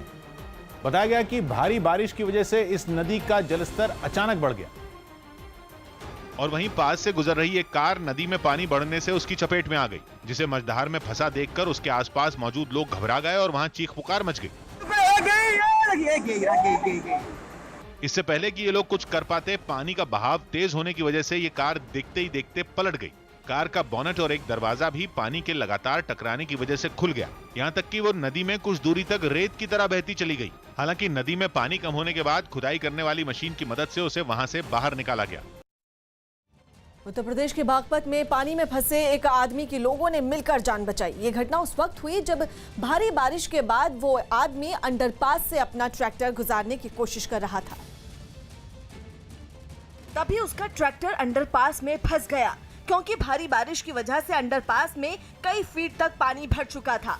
ट्रैक्टर का भी केवल ऊपरी हिस्सा दिखाई दे रहा था, जिसके बाद आसपास मौजूद लोग उस आदमी की जान बचाने में जुट गए। वो लोग अंडरपास के ऊपर खड़े हो गए और एक मोटी रस्सी के सहारे उस आदमी को ऊपर खींचने लगे। ट्रैक्टर सवार ने हिम्मत जुटाते हुए रस्सी के सहारे ऊपर चढ़ना शुरू किया और फिर लोगों ने उसका हाथ पकड़कर सुरक्षित अपनी ओर खींच लिया, जिससे उसकी जान बच गई।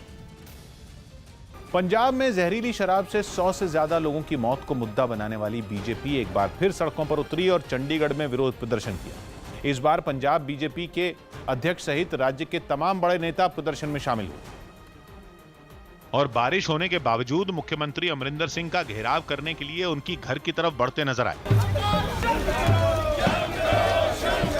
प्रदर्शनकारियों के हाथों में कैप्टन सरकार के खिलाफ तो पोस्टर थे ही, कुछ नेताओं के हाथों में बारिश से बचने के लिए छतरियां भी नजर आईं। हालांकि बारिश के बावजूद इन नेताओं के जोश में कमी नहीं दिखी।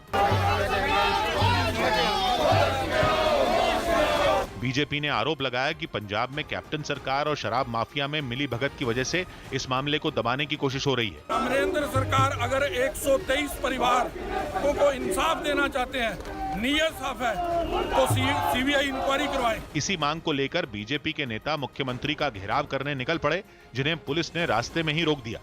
हालांकि कुछ कार्यकर्ताओं ने जबरदस्ती आगे बढ़ने की कोशिश की, लेकिन जब पुलिस नहीं मानी तो प्रदर्शनकारियों ने सड़क पर ही धरना दे दिया। बाद में पुलिस ने प्रदर्शनकारियों को हिरासत में ले लिया। एलएसी पर भारत के कड़े रुख से मात खाने वाले चीन के राष्ट्रपति शी जिनपिंग ने पाकिस्तान को अपना भाई बताया है। शी जिनपिंग ने चीन और पाकिस्तान की दोस्ती को स्पेशल बताया। भारत एसपीईसी का विरोध करता है क्योंकि ये पीओके से गुजरता है, जो कि भारत का अभिन्न अंग है, लेकिन पाकिस्तान के अवैध कब्जे में है। ऐसे में चीन पाकिस्तान के जरिए भारत के खिलाफ चाल चलने से मौका नहीं छोड़ रहा, जबकि वो एलएसी पर भारत के हाथों मात खा चुका है।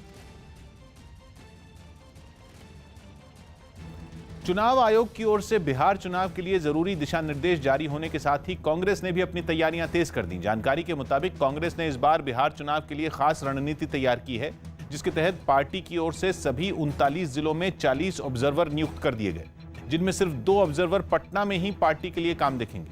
साथ ही हर जिले में कैंपेन कमेटी के 2 सदस्यों को भी नियुक्त कर दिया गया। बताया जा रहा है कि पार्टी इस बार हर जिले के लिए अलग घोषणा पत्र भी तैयार करेगी। हालांकि इन तैयारियों के बीच कांग्रेस के लिए सबसे महत्वपूर्ण काम सहयोगी दलों के साथ सीटों का बंटवारा होगा, जिस पर अभी तक कोई काम नहीं होने की खबर है। रिया और महेश भट्ट की व्हाट्सएप चैट लीक हो गई। रिया चक्रवर्ती और महेश भट्ट के बीच हुई व्हाट्सएप चैट लीक हो गई। दावा है कि यह बातचीत 8 जून यानी सुशांत की मौत से 1 हफ्ते पहले की है और उसी दिन रिया भी सुशांत के घर से चली गई थी। कहा जा रहा है कि महेश भट्ट ने इस चैट में रिया को आगे बढ़ जाने को कहा था, लेकिन किस मामले में कहा यह साफ नहीं हो पाया। इस चैट के सामने आने के बाद महेश भट्ट को सोशल मीडिया पर कई लोगों ने ट्रोल भी किया। कोरोना के खतरे के बीच महिलाओं ने तीज का त्योहार मनाया। इस मौके पर नेपाल में कोरोना से लड़ाई में जुटे कुछ डॉक्टरों और नर्सों ने अपने तरीके से संदेश दिया ताकि लोग इस बीमारी से भी बच सकें। उन्होंने कोरोना पर एक गाना गाया और डांस भी किया।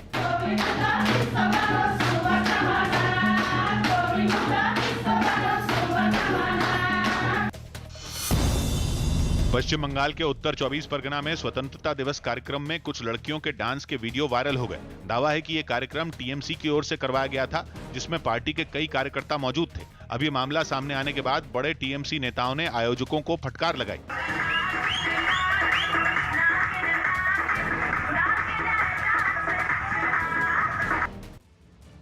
मध्य प्रदेश के रायसेन जिले में भारी बारिश की वजह से उफान पर आए एक बरसाती नाले में एक ऑटो बह गया। बताया गया कि जिस वक्त यह हादसा हुआ, ऑटो में कई यात्री मौजूद थे और ऑटो बरसाती नाले की चपेट में आकर बह गया। ऑटो के बहते ही उसमें बैठे यात्री तो कूदकर बाहर निकल गए, लेकिन उसका ड्राइवर अंदर ही फंसा रह गया, जिसके बाद आसपास के लोग उसे बचाने की कोशिश में दौड़ते हुए नजर आए।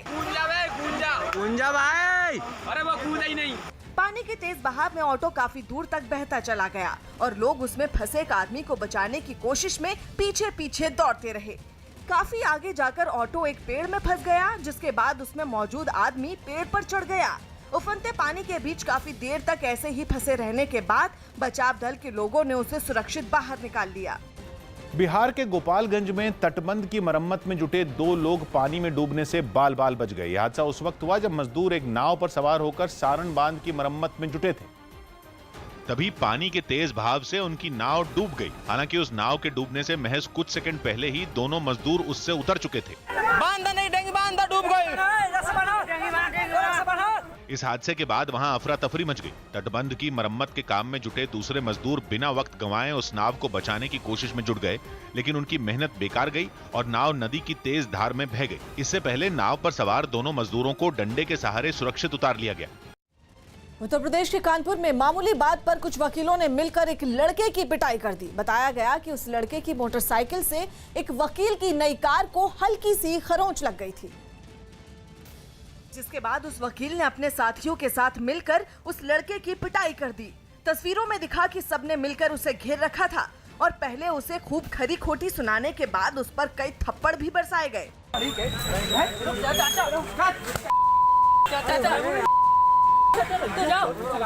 हालांकि उस लड़के ने कई बार उन लोगों से माफी मांगी, लेकिन किसी ने उसकी बात नहीं सुनी।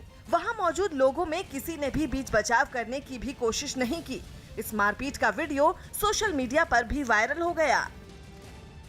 कर्नाटक के कोप्पल में पाबंदी के बावजूद कुछ भक्तों ने जबरन रथ यात्रा निकाली। बताया गया कि प्रशासन ने कोरोना की वजह से एक मंदिर में केवल 50 भक्तों को जमा होने की इजाजत दी थी, लेकिन जो भक्त मंदिर के अंदर नहीं जा पाए, उन्होंने बैंड बाजे के शोरगुल के बीच रथ की मदद से एंट्री गेट को तोड़ना शुरू कर दिया।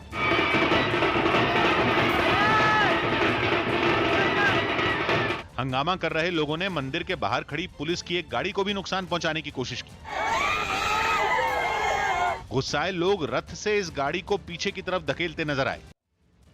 पहाड़ों पर हो रही बारिश की वजह से उत्तर प्रदेश के मुरादाबाद में कई नदियां उफान पर हैं। नदियों का जलस्तर बढ़ने से जिले के कई इलाकों में बाढ़ जैसे हालात पैदा हो गए हैं,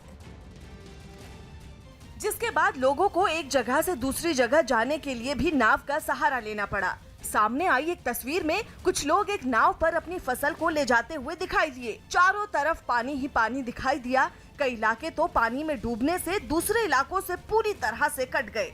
जिले के एक रेलवे स्टेशन के आसपास भी जल जमाव नजर आया। बताया गया कि सड़कों पर पानी होने की वजह से कोई भी आदमी स्टेशन तक नहीं पहुंच पा रहा। एक इलाके में तो सड़क पर पानी इतना भर गया कि गाड़ियों के पहिए उसमें डूब गए। अंडरपास की हालत तो और भी ज्यादा खराब नजर आई। खबरें हैं कि मिसाइल डिफेंस सिस्टम से लैस एयर इंडिया 1 नाम का विमान अगले हफ्ते तक भारत को मिल सकता है। ये विमान सिर्फ भारत के प्रधानमंत्री, राष्ट्रपति और उपराष्ट्रपति के लिए होगा। इसके लिए भारत और अमेरिका के बीच 2 बोइंग 777-300ER विमानों का सौदा हुआ है, जिनमें एक विमान अगले हफ्ते तक मिलने की खबरें हैं, जबकि दूसरा विमान इस साल के आखिर तक मिल सकता है। इस विमान के अगले हिस्से में इलेक्ट्रॉनिक वॉरफेयर जैमर लगा है, जो दुश्मन रडार के सिग्नल को जैम कर सकता है। यही नहीं, मिसाइल डिफेंस सिस्टम से लैस होने के साथ ही विमान एक बार ईंधन भराने के बाद लगातार 17 घंटे तक उड़ान भरने में सक्षम है। सरकार ने राजीव गांधी खेल रत्न पुरस्कार का ऐलान कर दिया। खेल मंत्रालय ने राजीव गांधी खेल रत्न पुरस्कार का ऐलान कर दिया। इस बार 5 खिलाड़ियों को यह सम्मान दिया जाएगा। इनमें क्रिकेटर रोहित शर्मा, पहलवान विनेश फोगाट, हॉकी टीम की कप्तान रानी रामपाल, पैरा एथलीट मरियप्पन और टेबल टेनिस खिलाड़ी मनिका बत्रा शामिल हैं। प्रधानमंत्री मोदी ने सुरेश रैना को संन्यास लेने पर एक चिट्ठी लिखी और क्रिकेट में उनके योगदान के लिए उनका धन्यवाद दिया। साथ ही उन्होंने आगे की जिंदगी के लिए उन्हें शुभकामनाएं भी दी। सुरेश रैना ने इस चिट्ठी को सोशल मीडिया पर शेयर किया और पीएम को शुभकामनाओं के लिए शुक्रिया अदा किया। बीजेपी विधायक जन्मेजय सिंह के निधन के बाद यूपी विधानसभा में उन्हें श्रद्धांजलि दी गई और सदन की कार्यवाही कल तक के लिए स्थगित करने का फैसला लिया गया। जन्मेजय सिंह देवरिया सीट से बीजेपी विधायक थे और उनका लखनऊ में दिल का दौरा पड़ने से निधन हो गया था।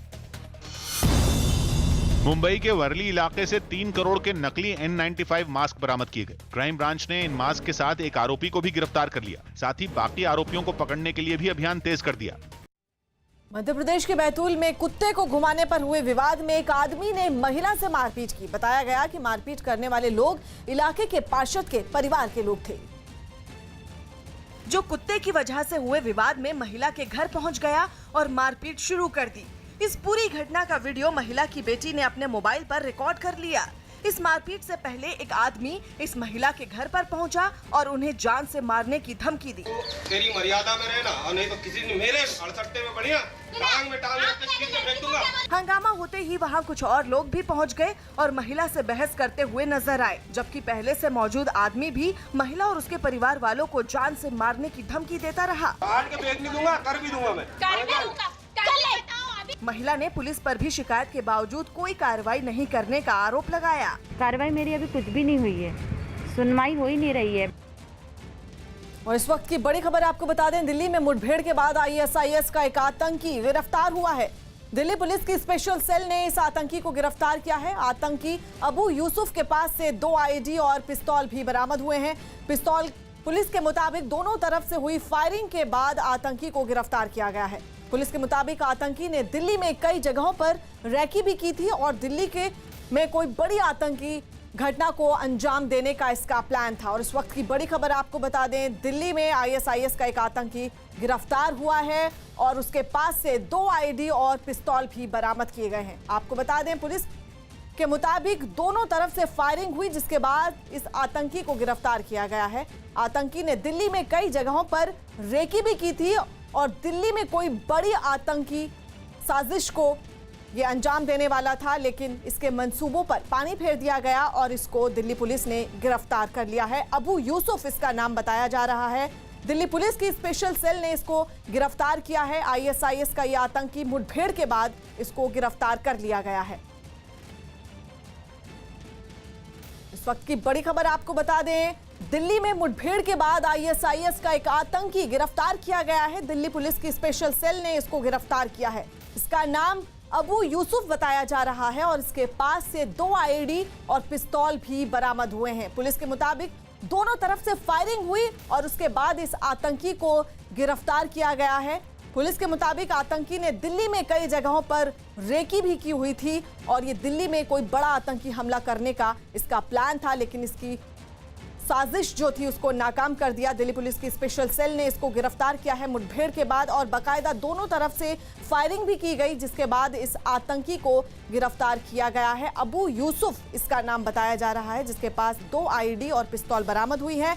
हालांकि इसकी मंशा क्या थी, किस और कितने लोग इसके साथ शामिल हैं, पूरी इस मामले में जांच की जाएगी। इसको गिरफ्तार कर लिया गया है। मुठभेड़ के बाद दिल्ली पुलिस की स्पेशल सेल को ये बड़ी कामयाबी मिली है, जहां मुठभेड़ के बाद ISIS का ये आतंकी अबू यूसुफ नाम जिसका है, इसको गिरफ्तार कर लिया गया है। इसके पास से 2 आईडी पिस्तौल भी बरामद की गई हैं और पुलिस ने ये जानकारी दी है कि ये कोई बड़ी साजिश की फिराक में था। दिल्ली के कई जगहों पर इसने रैकी की हुई थी, लेकिन दिल्ली पुलिस की मुठभेड़ के दौरान आज इसको गिरफ्तार कर लिया गया है।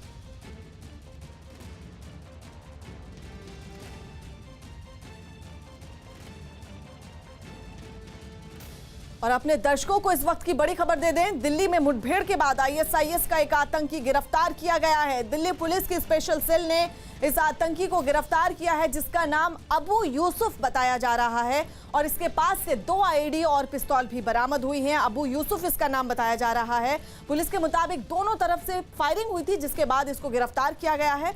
पुलिस के मुताबिक आतंकी ने दिल्ली की कई जगहों पर रेकी भी की हुई थी और ये दिल्ली में कोई बड़ा आतंकी हमला करने का प्लान भी बना रहा था, लेकिन इसके मंसूबों पर पानी फेर दिया गया और इसको स्पेशल सेल ने आज गिरफ्तार कर लिया है। जावेद मंसूरी इस वक्त हमारे साथ लाइव जुड़ रहे हैं, हमारे संवाददाता। जावेद, इसके और क्या कनेक्शन है और क्या प्लानिंग थी इसकी? वो अभी भी पूरी तरीके से निष्क्रिय नहीं किया जा सका। यही देखिए, पुलिस आगे पूरे मामले की इन्वेस्टिगेशन करेगी, लेकिन स्पॉट की तस्वीरें हम आपको दिखाएं। देखिए, स्पॉट पर अभी भी आपको जो NSG दस्ता है वो यहाँ पर नजर आएगा। 2 IED बरामद हुए हैं और तमाम जो स्पेशल सेल के पुलिसकर्मी हैं वो यहाँ पर आपको तस्वीरों में नजर आएंगे। बड़ा जो एनकाउंटर है वो अंजाम दिया गया है। बड़े हमले की फिराक में था ISIS का आतंकी, जिसे धोला कुआं से जो करोलबाग रोड जाती है वहां पर पकड़ा गया है। ये स्पॉट की तस्वीरें हम आपको दिखा रहे हैं। यहाँ पर किस तरह से स्थिति बनी हुई है। तमाम जो स्पेशल सेल के लोग हैं वो यहाँ पर खड़े। देखिए, फायर सर्विस यहाँ पर, अगर मैं आपको दिखाऊं, तमाम बंदोबस्त से यहाँ पर पुलिस का अमला है वो यहाँ पर पहुंचा। तस्वीरों में आप देखेंगे। आपको बता दें कि बड़े हमले की फिराक में ये आतंकी था। ये स्पॉट बताया जा रहा है पार्क के पास बिल्कुल ये तस्वीरें हैं। देखिए, यहाँ पर मैं आपको अगर दिखाना चाहूँ तो पुलिस यहाँ पर आपको नज़र आएगी। साथ ही जो इस पार्क के बाहर जो आपको एम्बुलेंस भी नज़र आएगी। तो ये तस्वीर है जहाँ ये बड़ा एनकाउंटर हुआ है। अबू यूसुफ नाम का जो आतंकी है वो पकड़ा गया है। यहाँ आप कोशिश कर रहे हैं कि यहाँ से जो मीडिया कर्मी हैं उनको हटा दिया जाए। यहाँ स्पॉट पर आप देख सकते हैं किस तरह से ये जो तस्वीर है यहाँ पर दिखाई दे रही है। आपको बता दें कि 2 IED बरामद हुए हैं। बीती रात ये जो एनकाउंटर रिज रोड पर इसको अंजाम दिया गया है। 2 IED के साथ एक पिस्टल भी बरामद की गई है। दोनों तरफ से बताया जा रहा है कि फायरिंग हुई थी और उसके बाद इस आतंकी को धर दबोचा गया। दिल्ली में बड़ा आतंकी हमला करने की प्लानिंग इस आतंकी ने की थी। आपको बता दें कि रैकी भी की गई थी कई जगह। फिलहाल यहाँ पर जो आतंकियों के बड़े मंसूबों को नाकाम कर दिया है दिल्ली पुलिस की स्पेशल सेल ने और उसकी एक बड़ी तस्वीर यहाँ पर दिखाई दे रही है। तो यहाँ तस्वीरों में देख सकते हैं पूरी तरह से गहमा गहमी यहाँ पर बनी हुई है। जी।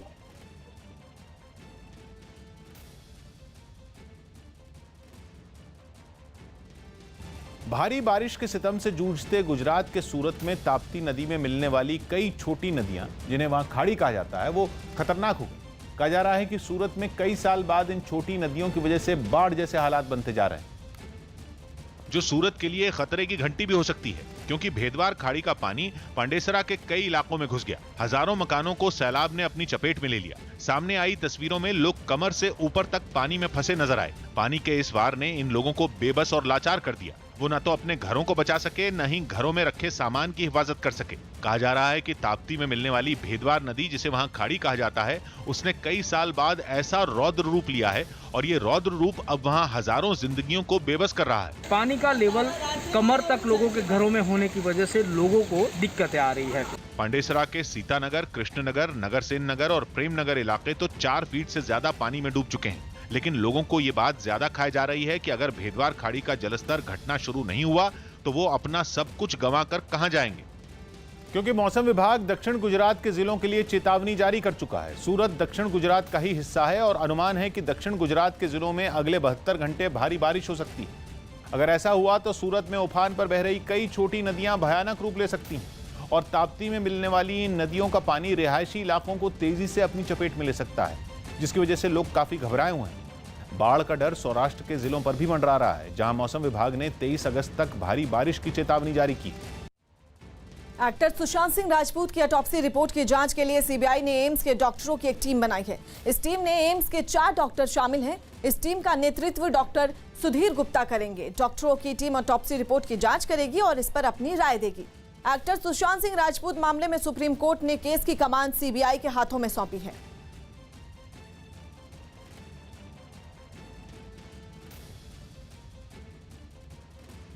अमेरिका की यूनिवर्सिटी ऑफ सदर्न कैलिफोर्निया के वैज्ञानिकों ने प्राकृतिक आपदा के वक्त खोज और बचाव अभियान जैसे बड़े काम के लिए एक कीड़े जितना छोटा रोबोट बनाया। दावा है कि इस रोबोट का आकार ही इसकी सबसे बड़ी ताकत है, क्योंकि ये उन इलाकों में भी घुस सकता है जहां इंसान के लिए पहुंचना नामुमकिन है। कीड़े की तरह दिखने वाले इस रोबोट का वजन महज 88 मिलीग्राम यानी चावल के 3 दानों जितना है, लेकिन इसके साइज पर मत जाइए। ये अपने वजन से 2.5 गुना से भी ज्यादा वजन उठा सकता है, वो भी 2 घंटों तक। ये चढ़ाई भी कर सकता है। आमतौर पर रोबोट बैटरी से चलते हैं और इसलिए भारी भरकम और बड़े होते हैं, लेकिन इस रोबोट को ताकत मिलती है मेथनॉल केमिकल से। दावा है कि ये रोबोट दुनिया के सबसे छोटे और सबसे हल्के रोबोट्स में एक है। झारखंड कैडर के आईएएस अधिकारी राजीव कुमार को नया चुनाव आयुक्त नियुक्त किया गया है। वो अशोक लवासा की जगह लेंगे। अशोक लवासा ने 18 अगस्त को चुनाव आयुक्त के पद से इस्तीफा दिया था। राजीव कुमार 1984 बैच के झारखंड कैडर के आईएएस अधिकारी हैं। उन्होंने पिछले साल जुलाई महीने में वित्त सचिव का कार्यभार संभाला था और इस साल मार्च तक इस पद पर थे। राजीव कुमार 31 अगस्त को चुनाव आयुक्त का पदभार ग्रहण करेंगे। बौद्ध चिकित्सा पद्धति सोवा रिगपा पर संयुक्त राष्ट्र की एजेंसी यूनेस्को में भारत के दावे पर चीन के अड़ंगे की हवा निकालने की जंग तेज हो गई।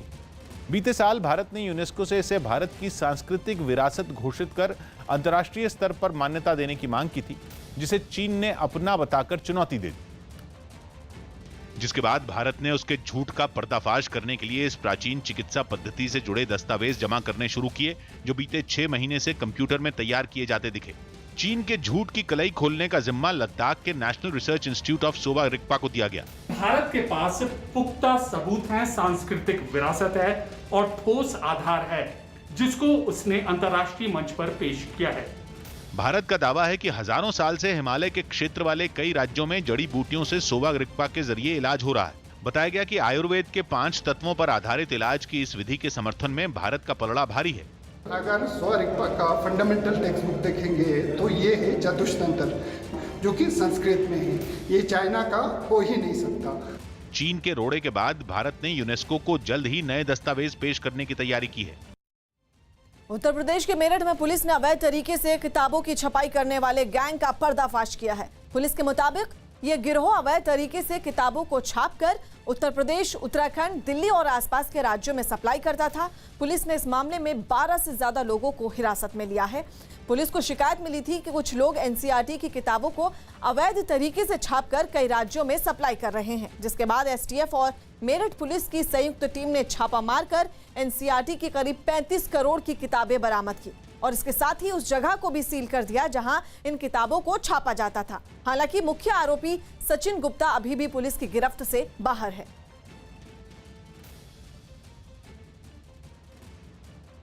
करीब 35 करोड़ रुपए के आसपास की एनसीईआरटी की किताबें और प्रिंटिंग की मशीनें बरामद हुई हैं और प्रथम दृष्टया पूछताछ में चीज़ें सामने आई हैं कि यूपी, उत्तराखंड, दिल्ली और आसपास के कई राज्यों में अवैध तरीके से इसकी प्रिंटिंग करके सप्लाई की जाती थी।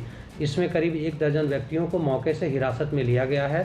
साथ ही जिस स्थान पर इनका गोडाउन था उस गोडाउन को सील कर दिया गया है। जिस स्थान पर प्रिंटिंग होती थी उस प्रिंटिंग वाले स्थान को भी सील कर दिया गया है। छात्रों के विरोध के बावजूद कोरोना संकट में जेईई और नीट की परीक्षा तय समय पर ही होगी। खबर है कि सुप्रीम कोर्ट से हरी झंडी मिलने के बाद यह फैसला किया गया, जिसके मुताबिक इंजीनियरिंग के लिए होने वाली जेईई मेन की परीक्षा 1 सितंबर से 6 सितंबर के बीच होगी, जबकि मेडिकल कॉलेजों में दाखिले के लिए होने वाली नीट परीक्षा 13 सितंबर को होगी। बताया गया कि सरकार ने इन परीक्षाओं के लिए कोरोना से बचाव के इंतजाम किए हैं और पिछली बार की तुलना में इस बार करीब 50% ज्यादा परीक्षा केंद्र बनाए गए। वेब सीरीज मिर्जापुर 2 अगले महीने रिलीज हो सकती है। खबर है कि वेब सीरीज मिर्जापुर 2 अगले महीने के आखिर में रिलीज होगी। इस वेब सीरीज में पंकज त्रिपाठी भी नजर आएंगे। मिर्जापुर का पहला सीजन 2018 में रिलीज हुआ था। हम बोले थे राइट टाइम आएगा तो कंट्रोल देंगे तुम्हारे हाथ में। अब राइट टाइम आ गया है।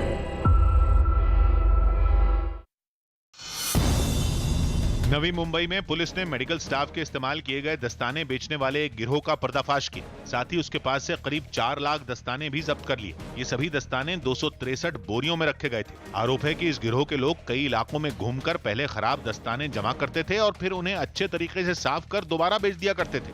ऑलमोस्ट 6 लाख का माल उसके पास में मिला है, जो उसने खुद के फायदे के लिए रखा था। सुप्रीम कोर्ट ने उस याचिका को खारिज कर दिया जिसमें पूर्व मुख्य न्यायाधीश रंजन गोगोई पर एक मामले में गलत फैसला देने का आरोप लगाए गए थे और उनके खिलाफ जांच की मांग की गई थी। स्वच्छता सर्वे में दिल्ली की रैंकिंग गिरने पर सियासत शुरू हो गई। आम आदमी पार्टी ने इसके लिए बीजेपी को जिम्मेदार ठहराया, क्योंकि दिल्ली के तीनों नगर निगमों में बीजेपी का शासन है। भाजपा एनसीडी के अंदर राज कर रही है और हर जगह कूड़ा मलबा। जबकि दिल्ली नगर निगम ने इसका ठीकरा दिल्ली सरकार पर फोड़ा और पीडब्ल्यूडी विभाग पर गंदगी फैलाने का आरोप लगाया। पीडब्ल्यूडी के नालों की जो गाद निकलती है वो उठा करके अपनी सड़कों पर डाल देते हैं। पाकिस्तान और चीन भारत के खिलाफ साजिश रचने से बाज नहीं आ रहे। चीन दौरे पर गए पाकिस्तान के विदेश मंत्री शाह महमूद कुरैशी ने चीन के विदेश मंत्री के सामने कश्मीर राग छेड़ा, जिसे चीन ने भारत और पाकिस्तान के बीच का मामला बताया। हालांकि वो यहां भी चालाकी दिखाते हुए पाकिस्तान का पक्ष लेता हुआ दिखाई दिया और कश्मीर मुद्दे को संयुक्त राष्ट्र में सुलझाने की वकालत की। वहीं पाकिस्तान ने ताइवान, हांगकांग समेत कई मुद्दों पर भी चीन का समर्थन किया, जबकि चीन ये जानता है कि कश्मीर भारत का अटूट अंग है। इसके बावजूद वो अपनी चालाकी दिखाने से बाज नहीं आ रहा। पश्चिम बंगाल के दक्षिण 24 परगना में एक बांध टूटने से उसका पानी कई रिहायशी इलाकों में घुस गया, जिससे वहां के लोगों की परेशानी बढ़ गई। बताया गया कि भारी बारिश के बाद यह बांध टूटा और नदी के पानी से आसपास के कई इलाके उसमें जलमग्न हो गए। लोगों के मकान और खेत सब कुछ पानी में डूब गया। जहां तक नजर गई वहां तक पानी ही पानी दिखाई दिया। पानी भरने से सड़कें भी गायब हो गई। लोगों के घुटनों से थोड़ा नीचे तक पानी दिखा।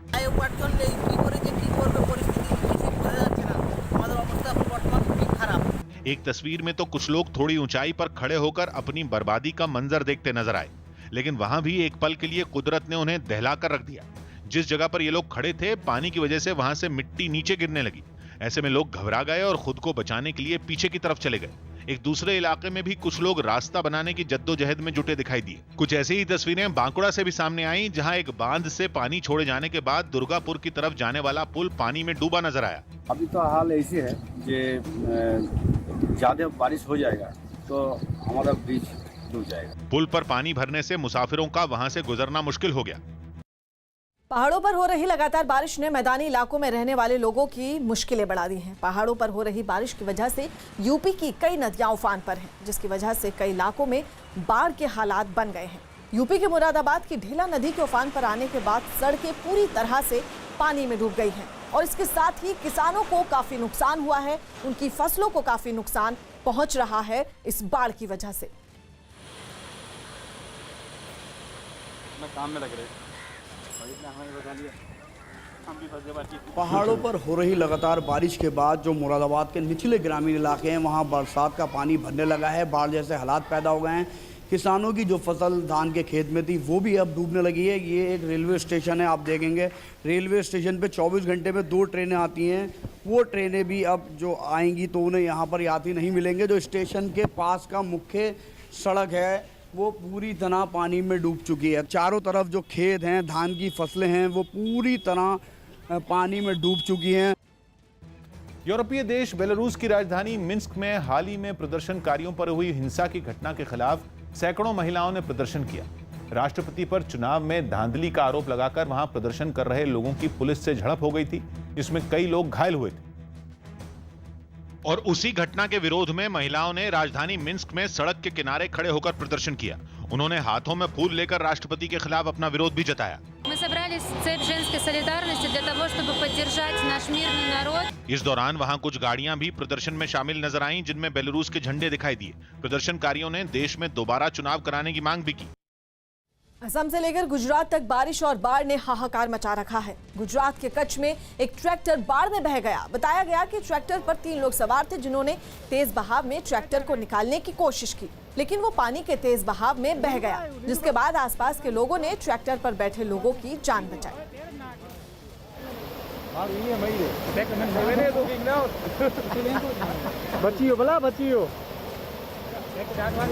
कोरोना संकट के बीच गुजरात के गांधीनगर रेलवे स्टेशन के ऊपर 5 स्टार होटल बनकर लगभग तैयार है। ये देश का पहला ऐसा होटल है जो रेलवे ट्रैक के ऊपर बनाया गया, जिसमें लोगों के ठहरने के लिए 300 कमरे बनाए गए हैं। साथ ही दुकानें और फूड कोर्ट भी बनाया गया है, जिससे रेलवे को अपनी आमदनी बढ़ाने में मदद मिलेगी। इसके अलावा 600 लोगों के बैठने के लिए एक बड़ा हॉल भी वहां बनाया गया। इस 5 स्टार होटल के इस साल दिसंबर तक शुरू होने की उम्मीद है। बारिश और बाढ़ ने कई राज्यों में तबाही मचा रखी है। छत्तीसगढ़ में भारी बारिश के बाद कई नदियां उफान पर हैं। राज्य की इंद्रावती नदी भी उफान पर है, जिसका पानी पहाड़ से गिरने के बाद झरने में तब्दील हो गया। बारिश और बाढ़ की वजह से लोगों के झरने के पास जाने पर भी रोक लगा दी गई है।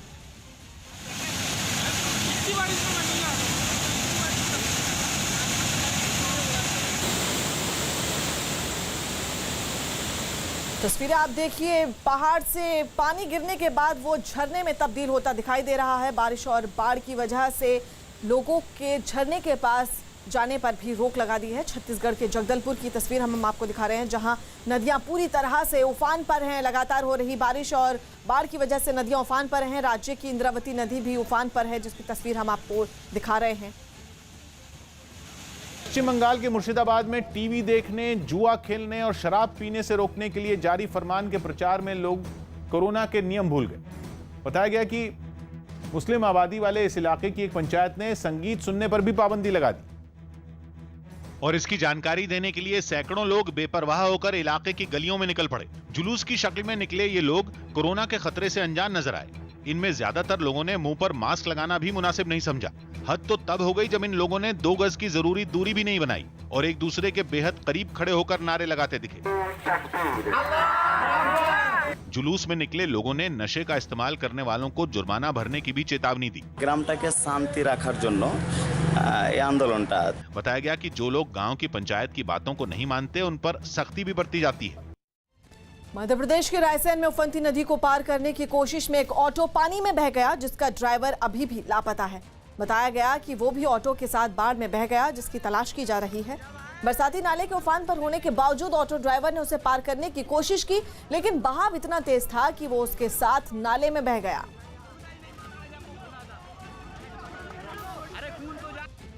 सुप्रीम कोर्ट ने मुंबई के 3 जैन मंदिरों को शर्तों के साथ खोलने की इजाजत दे दी। कोर्ट ने यह भी साफ कर दिया कि यह आदेश दूसरे त्योहारों पर लागू नहीं होगा और 22 और 23 अगस्त को पर्युषण पर्व की पूजा के लिए मुंबई के 3 जैन मंदिर खोले जाएंगे।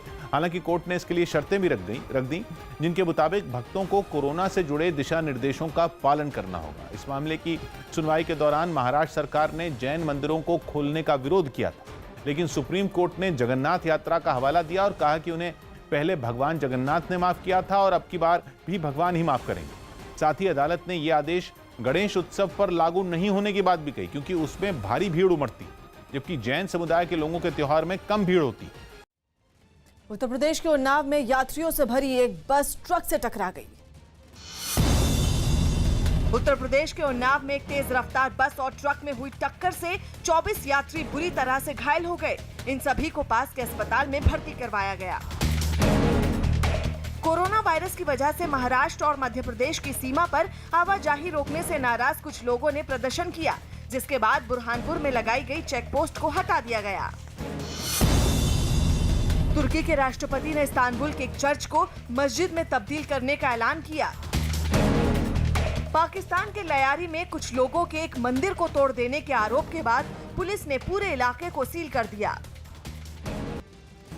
रूस में राष्ट्रपति पुतिन के विरोधी को जहर देने के आरोपों के बाद प्रदर्शन शुरू हो गए। 44 साल के अलेक्सी नवाल्नी की विमान में यात्रा करने के दौरान अचानक तबीयत बिगड़ गई थी, जिसके बाद रूस के अलग अलग शहरों में लोग उनके समर्थन में उतर आए। सेंट पीटर्सबर्ग में भी लोगों ने एक सरकारी दफ्तर के बाहर प्रदर्शन किया। प्रदर्शनकारियों ने राष्ट्रपति पुतिन के इशारे पर नावाल्नी को जहर दिए जाने का आरोप लगाया। प्रदर्शनकारी विरोध के तौर पर कॉफी पीने वाले ग्लास लेकर पहुंचे थे। दावा किया गया कि नावाल्नी ने एयरपोर्ट पर चाय पी थी, जिसके बाद उनकी तबीयत बिगड़ गई थी, इसीलिए ये लोग ग्लास लेकर प्रदर्शन करते दिखे। Мне было бы очень важно в подобном случае именно поддержка.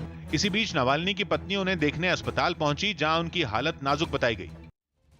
बिहार चुनाव से पहले चुनाव आयोग के दिशा निर्देशों पर कांग्रेस ने सवाल उठाए हैं। कांग्रेस ने आरोप लगाया कि चुनाव आयोग ने कांग्रेस के सुझावों को अनदेखा किया। कांग्रेस ने दावा किया कि चुनाव आयोग की मौजूदा गाइडलाइंस से स्वतंत्र और निष्पक्ष चुनाव की संभावना को झटका लगा है, क्योंकि चुनाव आयोग के दिशा निर्देशों से सत्ताधारी पार्टी के फायदा उठाने की संभावना है। कांग्रेस चुनाव आयोग से बिहार का विधानसभा चुनाव ईवीएम की जगह बैलेट पेपर से कराने की मांग कर रही है। कांग्रेस को यह आशंका है कि ईवीएम से चुनाव कराने से कोरोना के फैलने का खतरा बढ़ सकता है। मध्य प्रदेश के छतरपुर में फुटपाथ से फेरी वालों के अवैध कब्जे को हटाने पहुंचे नगर पालिका के कर्मचारियों से मारपीट की चौंकाने वाली घटना सामने आई। मारपीट करने वाली महिलाएं पुलिस से भी भिड़ गईं, जिसका एक वीडियो भी सामने आया, जिसमें फुटपाथ पर फेरी लगाने वाली महिलाएं नगर पालिका के एक कर्मचारी से मारपीट करती हुई दिखी। फुटपाथ से अवैध कब्जा हटाने पहुंचे नगर पालिका के कर्मचारियों को सड़क पर दौड़ा दौड़ा कर पीटा गया।